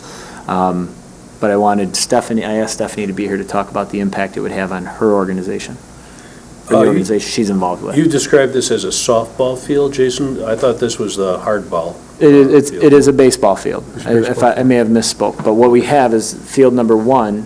But you don't need, I take it, this field for the junior baseball program? That is correct. That's correct. This was the older youth field, is that correct? That is Pony League correct. or whatever it's called? Yep, it was the 16 to 18-year-old 15 or field. 18-year-olds. Are they part of the junior program this year? They had potential to be. They did not. We didn't have the interest in it that we anticipated at that age group, and that's age group that's historically been kind of tough to pull off or to be successful in the community at that age group. So many of them are in JV, varsity, that type of baseball program. Right. So this would be a much more efficient use of field space at the Civic Center. So From a spatial, perhaps before you begin, I just want to clarify some things. From a spatial relationship, do the fences have to come down to accommodate this? by the backstop fences in field 1 do not have to come down. Okay. But we need to we need to eliminate Grade the pitcher's change. mound and strip all the diamond dust from the field, I understand playing that. field. And if that is done, the infrastructure that's been invested terms of backstop, side fences, et cetera, is still there, should there be a demand for another younger age group to use that facility in the future. That's correct. Just want to make sure I understood the parameters. Correct. Yeah, no, we won't have to take backstops out, we just have to essentially eliminate the mound and eliminate the diamond dust, so.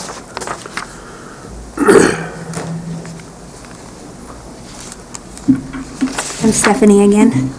Hi. Hi. We have, with the rugby organization, we have no home.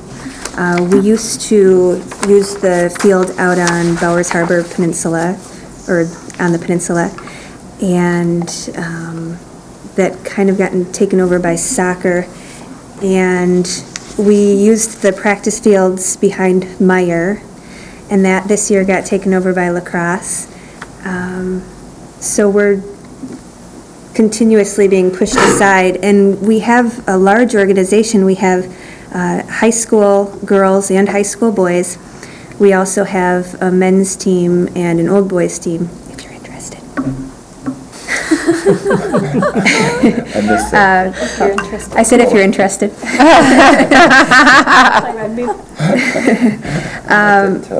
We really just want a home. You know, we've been in the organization, we've been in this town for 35 years, and the youth teams are getting bigger and bigger, and there doesn't seem to be space to accommodate us. The field that we play on is 70 by 100 meters, and which is almost, it's bigger than a soccer field, but not by much. Right now, we're playing at the Civic Center. We were supposed to be playing at the Civic Center, and we ran into the softball through YMCA. And we were both scheduled to have games there, and their fence goes right through our field. And so we had to shift times, and I mean, we had teams coming up from Detroit that ended up having to wait an extra hour to play the game. And when I talked to the...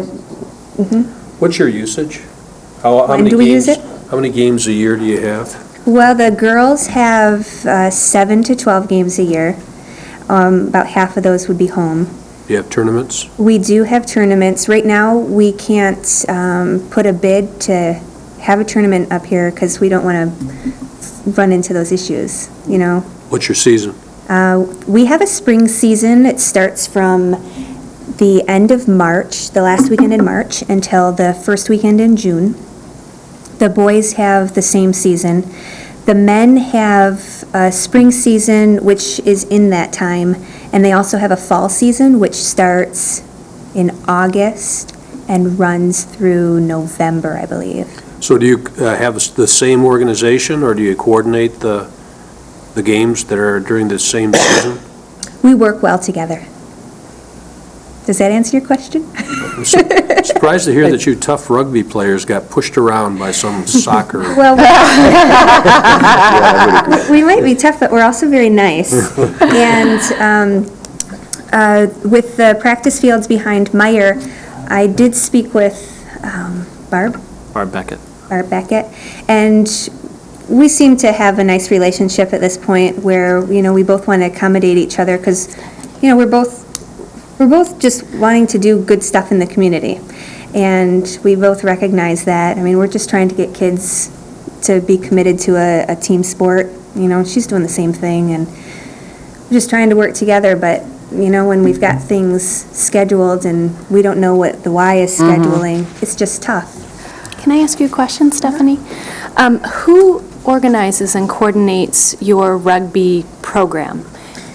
The game schedule or the actual program itself? Do your participants pay a fee to be involved, and who is that fee paid to? Is it to an organization? Well, it's right now. It's I started the girls. I can only really speak for the girls team. Okay. I started it 5 years ago, and I set up an account that goes to that, and everything I do goes through that account. And Are We you, have- I guess what I'd like to know is, are you looking for a home to have your program privately, or, I don't know if you're familiar with what we have just let taken me- on with baseball. My name is Bill Miltz, 10306 Stony Beach Point, Traverse City. We have an organization that's a 501c, that's an umbrella organization, and then the individual, the boys, the girls, and the men, and the old boys have their own money as well. But the contributions that are made, I make a contribution to the 501c every year. That 501c gives money to the different organizations. So it's probably not run as tightly as it should be or will be down the road. But I did want to add something to two things quickly to Stephanie's comments. One is where the games are being played today. In fact, 2 weeks ago I was out at the Catholic Junior High on 3 Mile. See, St. Elizabeth. It's dangerous to play the game out there because the field's so narrow, surrounded by the track, and guys are running out of bounds, and we're lucky we haven't had Can I something stop you serious. there for just a minute? Sure. The question I want to get an answer for is basically, are you looking to rent fields at the Civic Center, or are you coming to the county, not only, I know that this is kind of new with this field, but are you looking to just rent a field within your organization, or are you actually interested in being part of it? Well, Being part of the whole organization? well, or the county Right. doing We- rugby at the Civic Center and you coming to the county to do that? I guess I'm I wondering what Right. your intentions and your thoughts are as Sure. a board member. We're going through that structure within our department. Okay, and- I'll answer that with both. I know that the girls are open to some different options, and Jason and I spoke about it, perhaps even having it being a Parks and Rec program, and, just having someone within the rugby community who knows what they're doing kind of run the program. And I spoke with him and said that that would be a discussion I would be open to. I'm sure the boys wouldn't be open to that right now. Okay, I'm just wondering if we're talking about a Yeah, renting of the but field or... Renting the field, I think, is the main thing right now before, until we sit down and kind of hash things out. Well, historically, it's gone both ways. We've rented the fields, we've also been able to use them at no charge in the past. And I love So, that. and it's been both over the years. Commissioner Doran? I'll make a motion that we adopt the recommendation to allow alteration of Field 1 at the Civic Center to create a larger multipurpose field that will accommodate several field sports. Is there support? I support that. Discussion? I just have a question. Sure. How much is it going to cost and where are the funds going to come from? The cost is, this is something that we more than likely can do with our jail crew. So it's a task that we can put on the jail crew list to eliminate the fields. It'd be minimal cost because we can do it all in-house. It would take personnel time. It's something I've discussed with Paul Johnson. He's comfortable taking on this project. We could utilize the diamond dust we could utilize some of the diamond dust on other fields. It's not going to take any major demolition other than getting rid of the pitcher's mound. This is something that it's kind of an interesting thing. We charge the rugby organizations minimal to use the area that they use because we can't provide a regulation-sized field to them with the other activities we have going on at the Civic Center. Reorienting this, and this is something I've shared with Stephanie as well as Tony, we could actually charge a rental fee to utilize this field. And that's something that would be incorporated because we could offer a regulation-sized rugby pitch. Does the irrigation system have to be modified to accommodate this? No, it doesn't. Commissioner Larson? Goalposts, do they have to be moved? Goalposts will have to be moved, but our facility management crew has sockets in the ground. It's just a matter of digging them up and putting them in a different area. There's one part I neglected to mention earlier. There are some trees that are going to have to be limbed, nothing extenuating, but it's something that we could very easily do at the direction of Paul Johnson, and he recommended this, in fact. I just want to state, while I support this idea and this concept, I am going to vote no on it. And the reason I'm going to vote no is I don't vote for anything unless I know exactly what it's going to cost. Somebody's saying that, and Jason, minimal cost to one person is not necessarily minimal cost to another. So until I see dollar figures, I would not support this. But that being said, if there's is there any further discussion, I'll call for a vote. Well, could I say one more thing? Certainly. If there is a cost involved, you could come to the rugby community to help. Great, I appreciate that. Absolutely. All those in favor, aye? Aye. All those opposed, aye. Motion carries. Thank you. Thank you, guys. All right. Next, under new business, is boards that make a difference. And you all have copies of the Carver book. I'm going to ask that you keep reading it, and there are some draft policies taken directly from Carver in your packet, and I'm going to ask for your consideration to adopt these policies or begin to discuss these policies and adopting them at our next month's board meeting. What, is that in page 42, or? There is no, for the next two items, boards that make a difference in tobacco-free, smoke-free, these are items that were added to the agenda at the last, kind of at very short notice, and these are discussion items as directed by Commissioner Max Bauer. I thought I gave them to you in time for distribution, and I thought they were distributed. I apologize. No, they were, and they're part of the agenda, but we talked about these being discussion items, so they're not going to find a page of something in regards to this, okay. is what I was trying to say. All right, I'm sorry. Oh, I was just, he was Commissioner Carstens? asking where those policies How many pages would they take?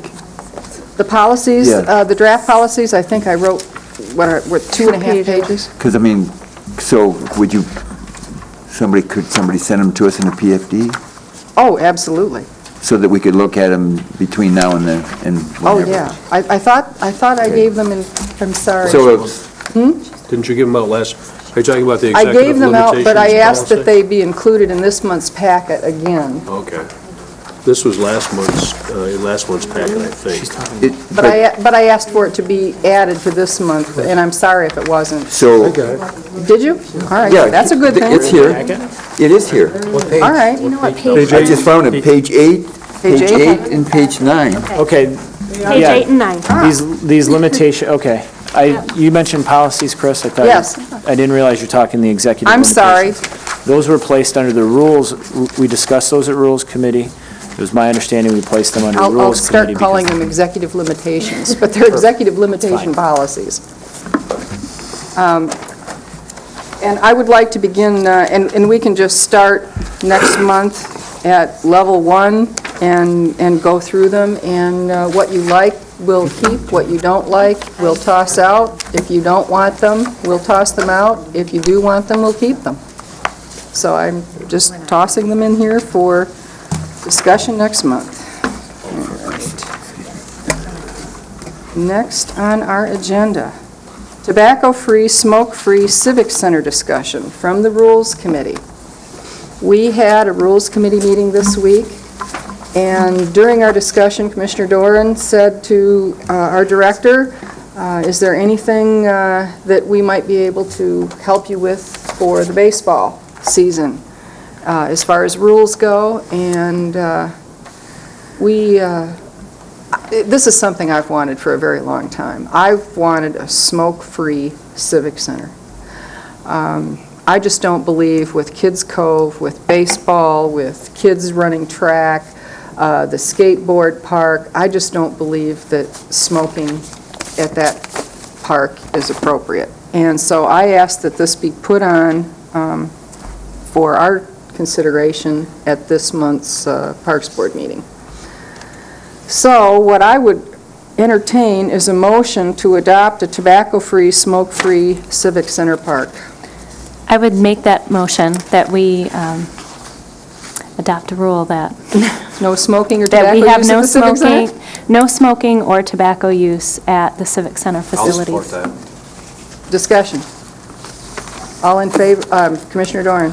I was looking through the new resolution, and it talks about rules, and it says, number 12 says, with the approval of the county board, we can adopt rules in Go to the accordance with, and then there's a statute cite and provide penalties.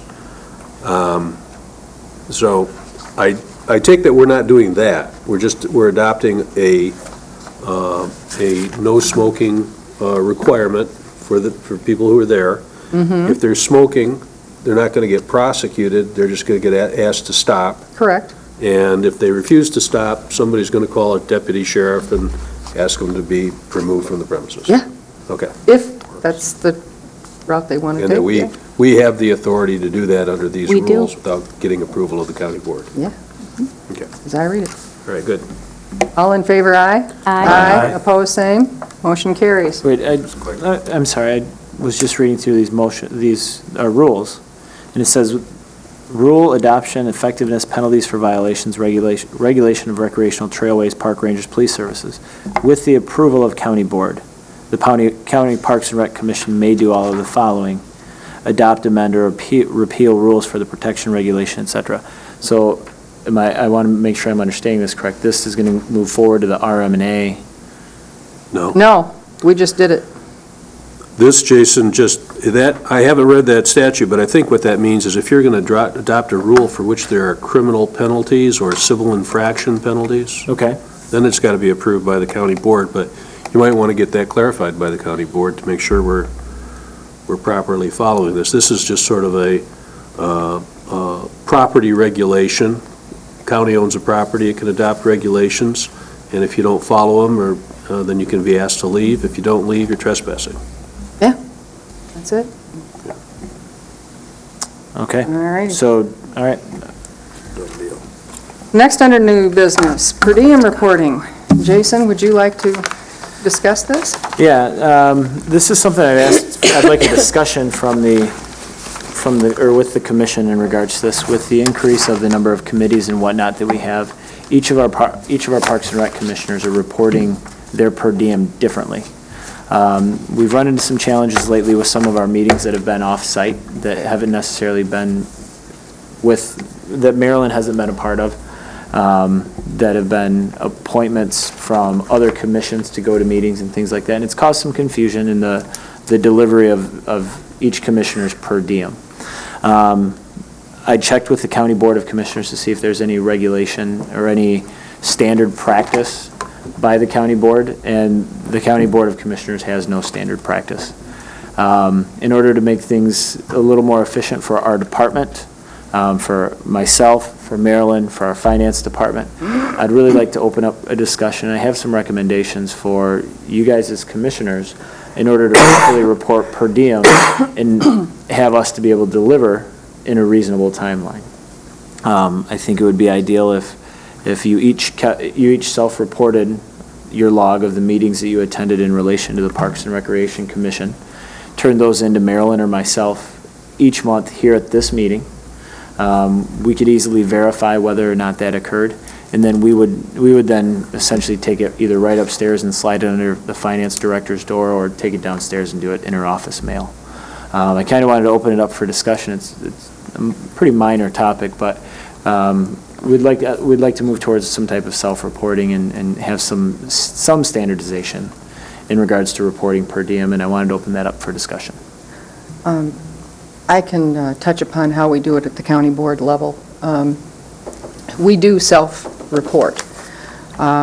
There is, however, just so the Parks Commission understands, there is a resolution that has been passed by the county board that if you have not reported per diem, that's, let me put it this way.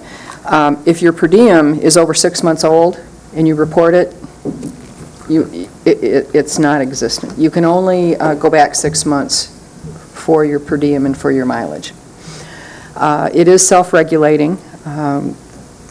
Generally, commissioners do it once a month. that's just been the general practice. Every month, you just fill out a form and hand it in to administration. I would imagine that, Jason, do you want the Parks Board just to, once a month, once a quarter, as Commissioner feels is appropriate, to turn the per diems into Marilyn, to your department? That's fine. And I guess what I would suggest is we're more than happy to do it monthly, and to make things easier, we come together once a month. So if we wanted to start this and it started today. Just hand them in at Just hand the them in Parks Commission meeting. At the end of this meeting, and Marilyn, Kim, or myself would be happy to just drop it in the mailbox. But self-reporting really does work very well. Each person, each individual is responsible for his or her own. Sounds Could good. I make a suggestion? Certainly. A form be attached to each agenda packet that you could use for the next month? And then Sure. Just bring it to the next meeting? That's fine. That's a good idea. All right? Great. Okay. I would like to add one other item under new business, and I... We have number 8 still. I'm sorry. Hang on.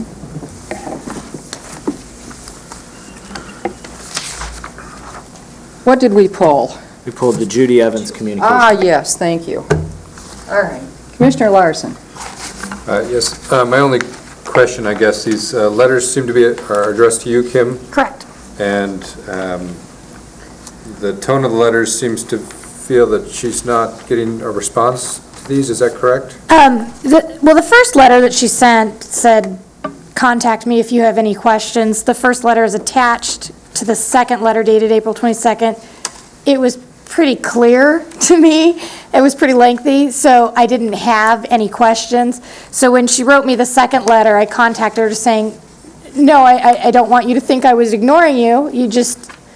It seemed all pretty cut and dry to me." And from that point, I told her that I would take these concerns to this Parks and Rec Commission. And so she's been continuing to let me know of her concerns and incidents that occur. Okay, So I have been in communication with her.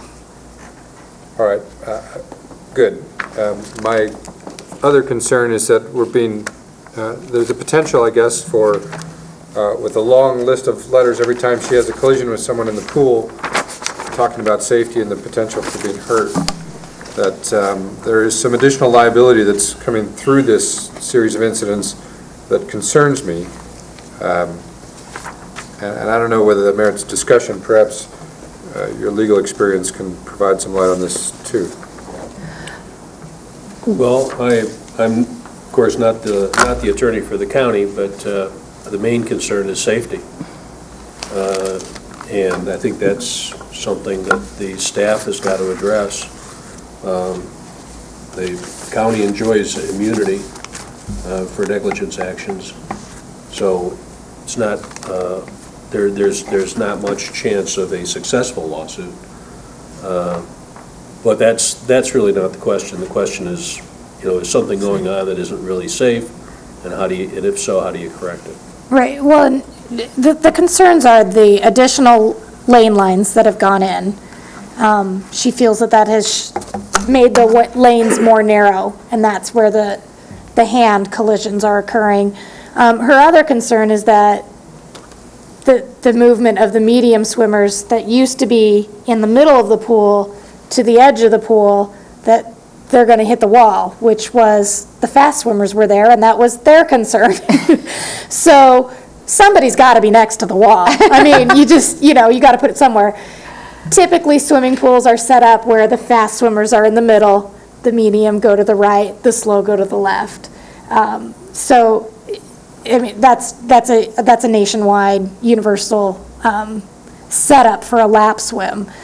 So we're now, in accordance with that. So when we get our vacationers that come up to lap swim, that won't be foreign to them, as well as the lap swim pattern is a nationally accepted lap swim pattern. And that's something that they weren't used to as well. The only thing we could do is pull out the lane lines and have a medium section that just has the lane divider between medium and fast, and take out we could leave the lane line in the fast lane because the more competitive swimmers seem to like that additional lane line. But, we get 50-50 A lot of people like it, a lot of people hate it, and Commissioner Larson? I'm not asking for you to respond with a solution to her problem or anything like that. I personally didn't find her complaints as valid as, I mean, there are a lot of other things that go into what she said. I don't agree with her comments, I guess. I just wanted to ensure that she's being responded to at some level, or what that response should be. And you've satisfied my question on that. That's all I needed to know. okay. Jason? Just so the commission's aware, I asked him to have these put into this packet as communication, because the biggest concern when I read these was the changing of lane lines in the configuration. And that was something that this board spoke about, I think, 2 months ago. And because we made that change, I wanted the commission to see see the responses that we're getting from it. So that's the only reason I asked him to input this. This brings to mind one of the items that Lutra did say that we need to do, which is a release. A release from liability. Whenever I go to another facility, and I've been to 9 different ones in the last 2 months, before you can walk in the door, you sign a release.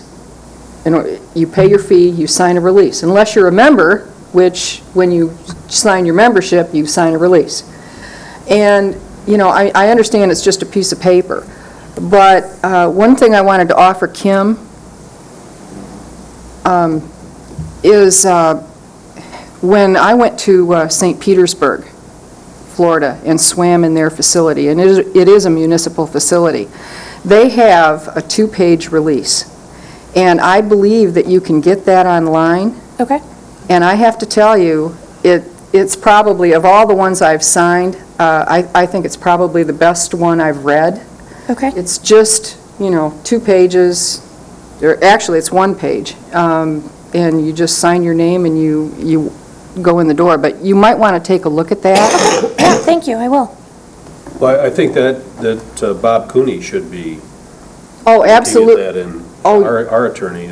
Oh, absolutely. But I thought that would be something for Sure. Kim or staff to discuss with Mr. Cooney. Sure. that's Didn't we have a discussion with Bob Cooney, and he felt that we did not need a release with our pool? Maybe it was, I kind of think that came from Mr. Doran. oh. Okay. good. We don't need a release? We had talked about it. I remember having that conversation because it was my concern that I felt that was one of the first things we needed to do, aside from having a staff member collecting fees, was that we needed to have a release form, and that discussion was that Our really pool's the wasn't only one I've necessary. ever been to within the last year that when you walk in the door, you don't have to sign, a piece of paper that says it's a release. Well, and part of that I would- release could be our practice of lane line configuration is this, and if you don't agree with it, then I would ask that Jason and/or Kim just talk to Bob Cooney Yeah. and see what he's got to say, and Absolutely, yeah. we follow his advice. Yep. All right. I would like to add one more thing under new business, and that is appointing Rules Committee members. I would like to appoint John Galbraith, who is sitting in our audience, and Harry Leipsitz to our Rules Committee. We have had, unless there's another commissioner who would like to join the Rules Committee, we have had... John was on our rules committee. Well, he has been on it, but he was never appointed officially. Oh, And I'm going to make it official. because I've wondered where you've been. We have had a little bit of problem in the past at our Rules Committee meetings, getting a quorum. I was the only one, not at this last meeting, but at the meeting before. And so, well, first of all, I want to make John's appointment official.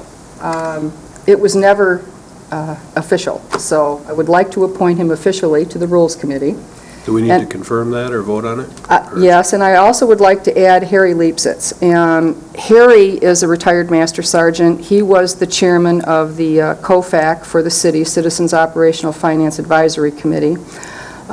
He has graciously accepted, and he's a rules guy, which is, I think, one of the reasons he was selected as chairman for COFAC. I think he has also served on the Light and Power Board. I just think he would be an excellent member for the Rules Committee, and I think it would help us have a quorum monthly, and I think it would help us get our rules done much quicker. So I would entertain a motion to appoint John Galbraith and Harry Leipsitz to the Rules Committee. So moved. Is there support? Support. Discussion. Jason? I just wanted to clarify the mission of the Rules Committee. Is it park rules, as it was originally, since we're talking about this, I think this is an appropriate time. This was originally established as the Park Rules Committee to establish subsets of rules that accompany each of our individual properties. But recently it's taken kind of a different turn in relation to our board rules, which are phenomenal, and discussions in regards to executive limitations, which are fine. I just am concerned that we've lost the mission, or maybe we need to redefine the mission of the Rules Committee, either way. But we need to have that discussion with what the end goal is of this committee, because it was originally set up as a, I don't want to say an ad hoc committee, but it was essentially set up as a temporary committee with the end result being park rules. So I just would like to I'd like to bring that up for After we clarification. vote on this motion, I would be happy to have that discussion. Is there a further discussion on the motion? All in favor, aye? Aye. Opposed, same. Motion carries. Could I get the correct spelling of Mr. Leipsitz's name? You can after the meeting. You don't want to ask me to have to spell it right this minute, but I would be happy to get it for you, Marilyn.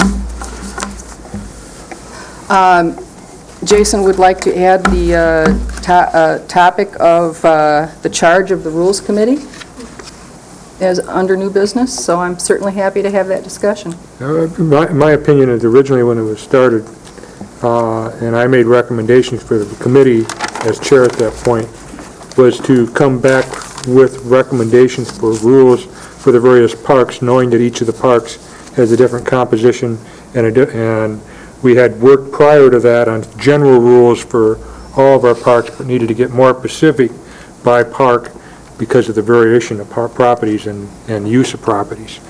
I still think that's the primary goal of this committee.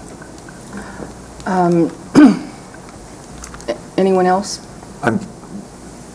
Commissioner Karstens?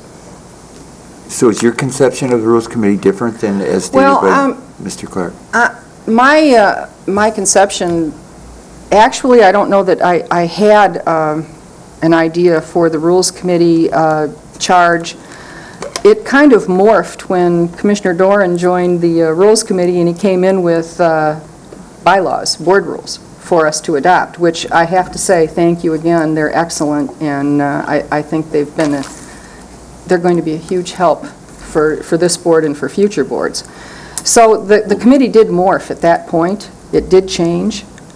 I actually have no problem with, Commissioner Doran? I agree with Russ's statement of the scope. I think we just brought up the bylaws there because we didn't have any mechanism to call a special meeting, and so it just happened. But I think that was a deviation from what with the primary purpose. But I would certainly agree that we need to go back to that charge. Anyone else? I'm just a little bit, okay. So the scope is going to return to the Yes. rules for each park? It just kind of changed just when we got to as Mr. Doran said, when we didn't have any rules in place to call a special meeting. We didn't really have any bylaws, and it just kind of slid in there, and I have absolutely no problem that it did. But I think that going back to our So the original... Rules Committee isn't going to be addressing the things that we're... No, as I said, I would like to address that as a board Yes. at our next meeting. Good, okay. Okay? Chris, could I ask regarding the Rules Committee, the next Parks and Rec Commission meeting is the 17th of June. Is our Rules Committee the 14th or the 21st? I would have to defer to Third Marilyn. Monday. The third Monday, It's so the our third rules, Monday. our Rules Committee meeting will be after the Parks and Recreation Commission meeting for the month of June. Correct. Okay, thanks. All right. And Marilyn, I will get you not only Harry's spelling, but I'll get you his address too, Yes, I'll because contact he will him. need probably some background information on what we've adopted to date and what the rules that we have to date are. All right, Director's report. I wish I had more to report on other than baseball, but baseball is taking up the entire past month. And that's a great thing. Baseball is coming together. It's coming together with some challenges, but these are challenges that we anticipated when I told you we were able to take it on. We're looking at 580 kids for the program. We've had involvement from Doug Mirabelli, who is a local gentleman who played several seasons in the big leagues. The World He came- Series for the Boston Red Sox. A couple times. So he's come out, and he actually has a foundation promoting youth sports, and he approached me right after we took it on and said, I'd like to help improve the quality of baseball in the community. So he's come out and helped. We've got over 80 coaches, between head coaches and assistant coaches, that have stepped up to the plate and volunteered for the program. Stepped up to the plate. Stepped up to the plate. I like that. To help out with the program. We have games that'll begin on Monday. We've run into some challenges with some of our our equipment orders. We're still waiting on some new helmets for the T-ballers. We do have enough that they utilize a community bag of T-ball helmets, and their new helmets should be in the we're hoping for the middle of the next week. Things are going really well with baseball. As I said, it's had some challenges, and we're working out some technical issues with our registration, or excuse me, our scheduling software. We had to revert back to the old style of doing an entire schedule by hand for all 43 of our teams. So we're in the process of cleaning that up right now. Our coaches have been very helpful and very understanding of some of the challenges. I made that apparent to them that we would have some challenges. But things are looking good for baseball. I'd love to have you guys out to the fields. Games will start on Monday, and anytime you want to pop your head into the Civic Center after 6 o'clock for the next, until July 31st. There'll be baseball going on, and we had kind of a shortfall with our sponsorships. That's been, I think, maybe the biggest challenge that we've come up with. So the county is actually sponsoring several teams, I guess you could say, because if we don't have sponsors, we put the county Parks and Recreation logo on the front of their uniforms. So I think the sponsorships have come, we've had a decrease in sponsorships versus last year for 3 different key reasons. One being the economy. 2, some sponsors are very loyal to American Legion. I think we've run into some sponsors that said we don't want to sponsor. And 4, I haven't spent enough time finding sponsors. I had kind of 2 paths I could follow. I could follow getting kids in the program or getting sponsors into the program, and I had to focus my time on getting kids into the program. As I've mentioned before, baseball's changed the philosophy of our department, and we've never had a huge need to find sponsorships, to create relationships with companies and with organizations in the community. And this is changing that. So it's going to take a little more lead time next year. I think we'll be all right with sponsorships. I don't see this as having a huge detriment to any type of revenue for the program. We've still covered our cost for uniforms. So things are going well and overall for baseball. And like I said, we'd welcome you out to catch a few ball games. Commissioner Byrne. Who's throwing out the first pitch? The first pitcher in majors is going to throw out the first pitch. All right. At this point, we have the second opportunity for public comment. Is there anyone in the public that would like to come forward and comment? Lisa, if you, are you? Did you? We passed it, Lisa. Okay. Yeah. Thank you. Why don't you come up and introduce yourself for just a minute?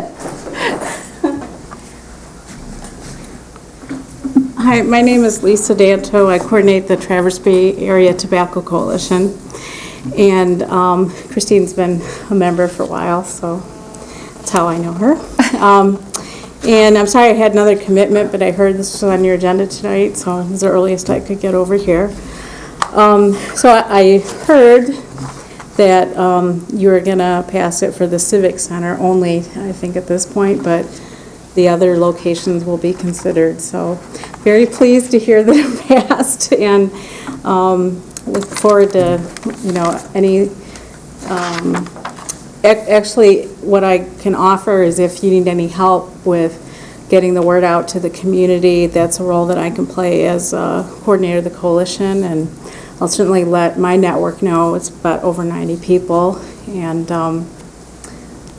I'm not sure if you need help or have other questions. Lisa, the only thing I'm going to ask is that maybe you just email our Parks Director, so if he would like any assistance from the coalition, he can. Sure. Yeah. He'll have your email. I'm real excited. All right. So thank you for coming. Yeah. Any other commissioner comments or notices? Commissioner Doran.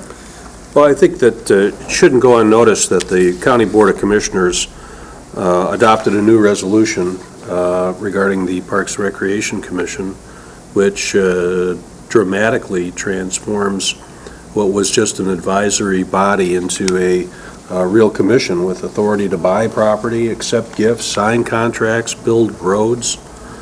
Adopt budgets. All kinds of things. So there's a little deep breath, I think, that we all have to take, because, at least I do, because the scope and the importance and the opportunity for error on our part is now substantially greater.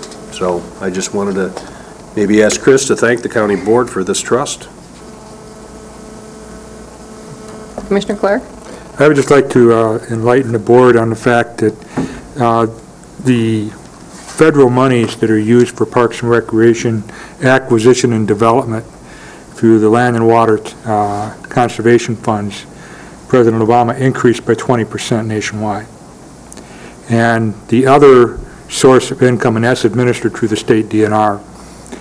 The other source of funding for Parks and Rec is through the trust fund, gas and oil rights. And if you've read the papers or followed it at all with the latest auction that occurred, several millions to the bonus this year, and so more funds will be available. So the year 2011 will be a banner year to make application for acquisition and/or development. Which brings to mind the master plan. Correct. You know, I think that we have got to have the discussion on when we ask that that master plan be completed. And I think you make a good point, Commissioner Clark. We need to get it done so that we can apply for funds for next year for our parks. You know, a couple of the things that are in our 2010 budget that come to mind, we have $15,000 in our budget for consulting for the master plan for the Civic Center. Jason, are you moving ahead with that? Have you done an RFP? Do you plan to do an RFP? Are you going to complete that this year? I know it was in your budget for this year, but... Absolutely. That's one of the things that needs to be done this year, but I think it needs to be done with following up on the strategic plan.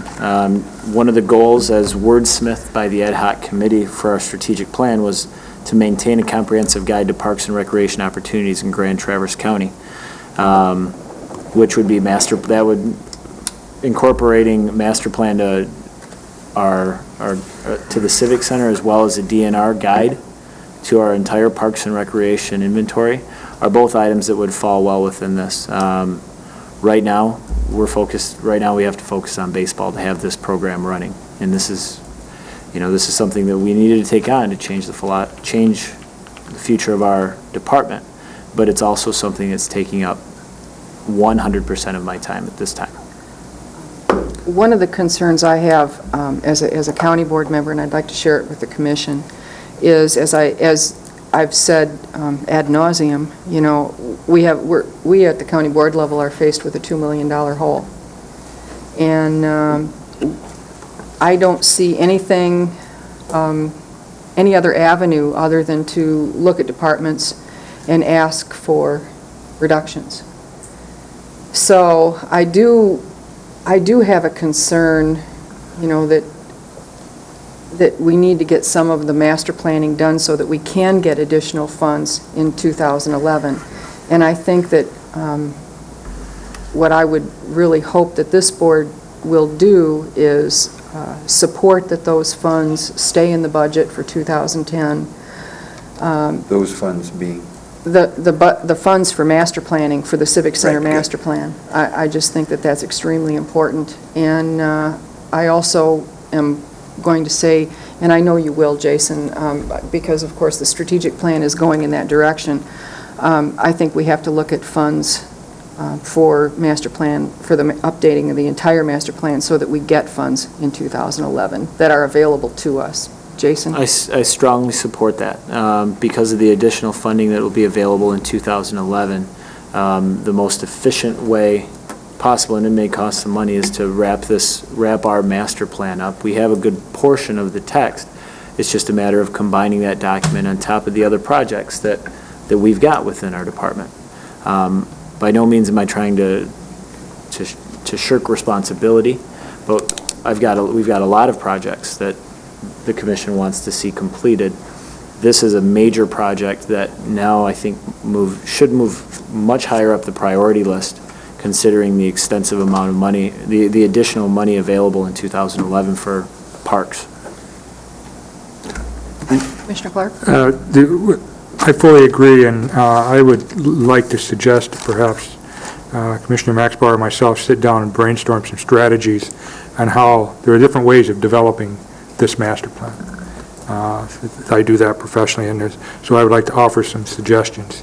All of this comes forth, we get a master plan in place, and we establish priorities for what we'd like to invest in, either acquisition or development. We have to match. Ultimately, this money requires matching funds. So that has to be a major part of the consideration when we put our wish list together as to what's practical with the upcoming budgets of the future that can locally be matched by the county. You know, and one of the things that I heard over and over again from staff during their strategic planning, and it just was so invaluable to me to sit and hear this, not only do we have to take into consideration the matching funds, but we have to take into consideration the cost of operations. Absolutely. Because, you know, one of the things I heard, a question that I got was regarding the senior citizens, the senior center. If the county does put the senior center under the Commission on Aging wing, you know, is that going to be under the facilities management of Grand Traverse County? I, of course, could answer that and say, no, it's a city park, and the city is going to maintain it. But you know, it's a good question, and it's a question that we have to be aware of as we take a look at where our funds are going and as we acquire property. You know, Paul Johnson said, you know, somewhere along the line, we started mowing along the Vasa Trail. You know, you acquire these things, but you have to allow for operations. So it's just something we have to consider. Commissioner Doran?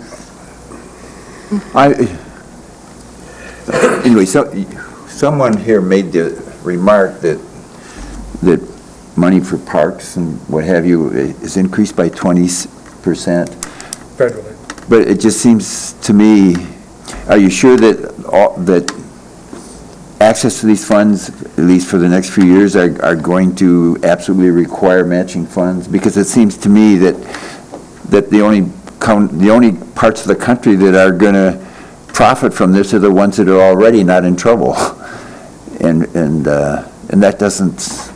There's a fairness. Anyway, it doesn't seem very intelligent, given the poor get poorer and the rich get richer, and so. Yeah, the funds come through the state DNR. The federal government distributes Michigan's proportionate share of that federal budget. And then the DNR's rules have to be followed relative to eligibility, and 9 times out of 10, you would have to have some type of matching.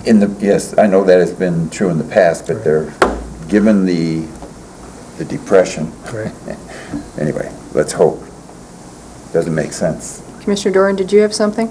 I was just wondering if we were going to set up another strategic planning meeting, if somebody was going to send out a calendar so we could try to get another date to clarify. I think we're at the stage now where we need to confirm the goals for us and start enumerating our own objectives. That's something that is, we're 1, maybe 2 steps away from actually having a strategic plan, this is the closest we've ever come. I don't want you to think that we've lost momentum, but as I mentioned before, baseball's kind of taken over all of our time. As soon as I anticipate that opening day on Monday will lessen a lot of the burden in regards to this program, just because there's a lot of planning that leads into that. And then myself and Marilyn can focus on putting together that next meeting. And that's something that's not off our burner, or not off our radar, but it is something that we're very close to, yes. Good. Commissioner Carson? Yes, I'm confused. I've heard the term master plan and strategic plan. Are they the same entity? No. Or they're two different things? Two different things. Because actually a master plan, theoretically, I would think would precede a strategic plan. Usually your strategic plan is a plan to implement the ends that you derive from your master plan process. Or am I wrong there? It depends on the structure. But the master plan we're referring to is basically a document that satisfies the requirements of the DNR to be eligible for funding, okay? That's the master plan we're talking about. That's a different, It's a to me, that different isn't type of even a thing. master plan, it's This actually an is- this is- inventory. It's an inventory. This is And that Inventory Yeah. and But in terms a of- priorities list Yeah. with cost associated to But it. in terms of planning, my understanding of planning, Sure. then the master plan is where you get your values and your policy, your ends, your results. And then your strategic plan is to arrive at those. And so I remain a little bit confused. So we want to, This is, the master plan that we're referring to is that document that I mentioned at our strategic planning. We should just stop calling a master plan, it's that DNR inventory. okay, that's an inventory. That's what, when we collectively talk about master plans, we should actually just call it the DNR guide. Right. That's what we should call it. I agree. All right. I would entertain a motion to adjourn. So moved. Is there support? Support. All in favor, aye. Aye. Opposed? We're done.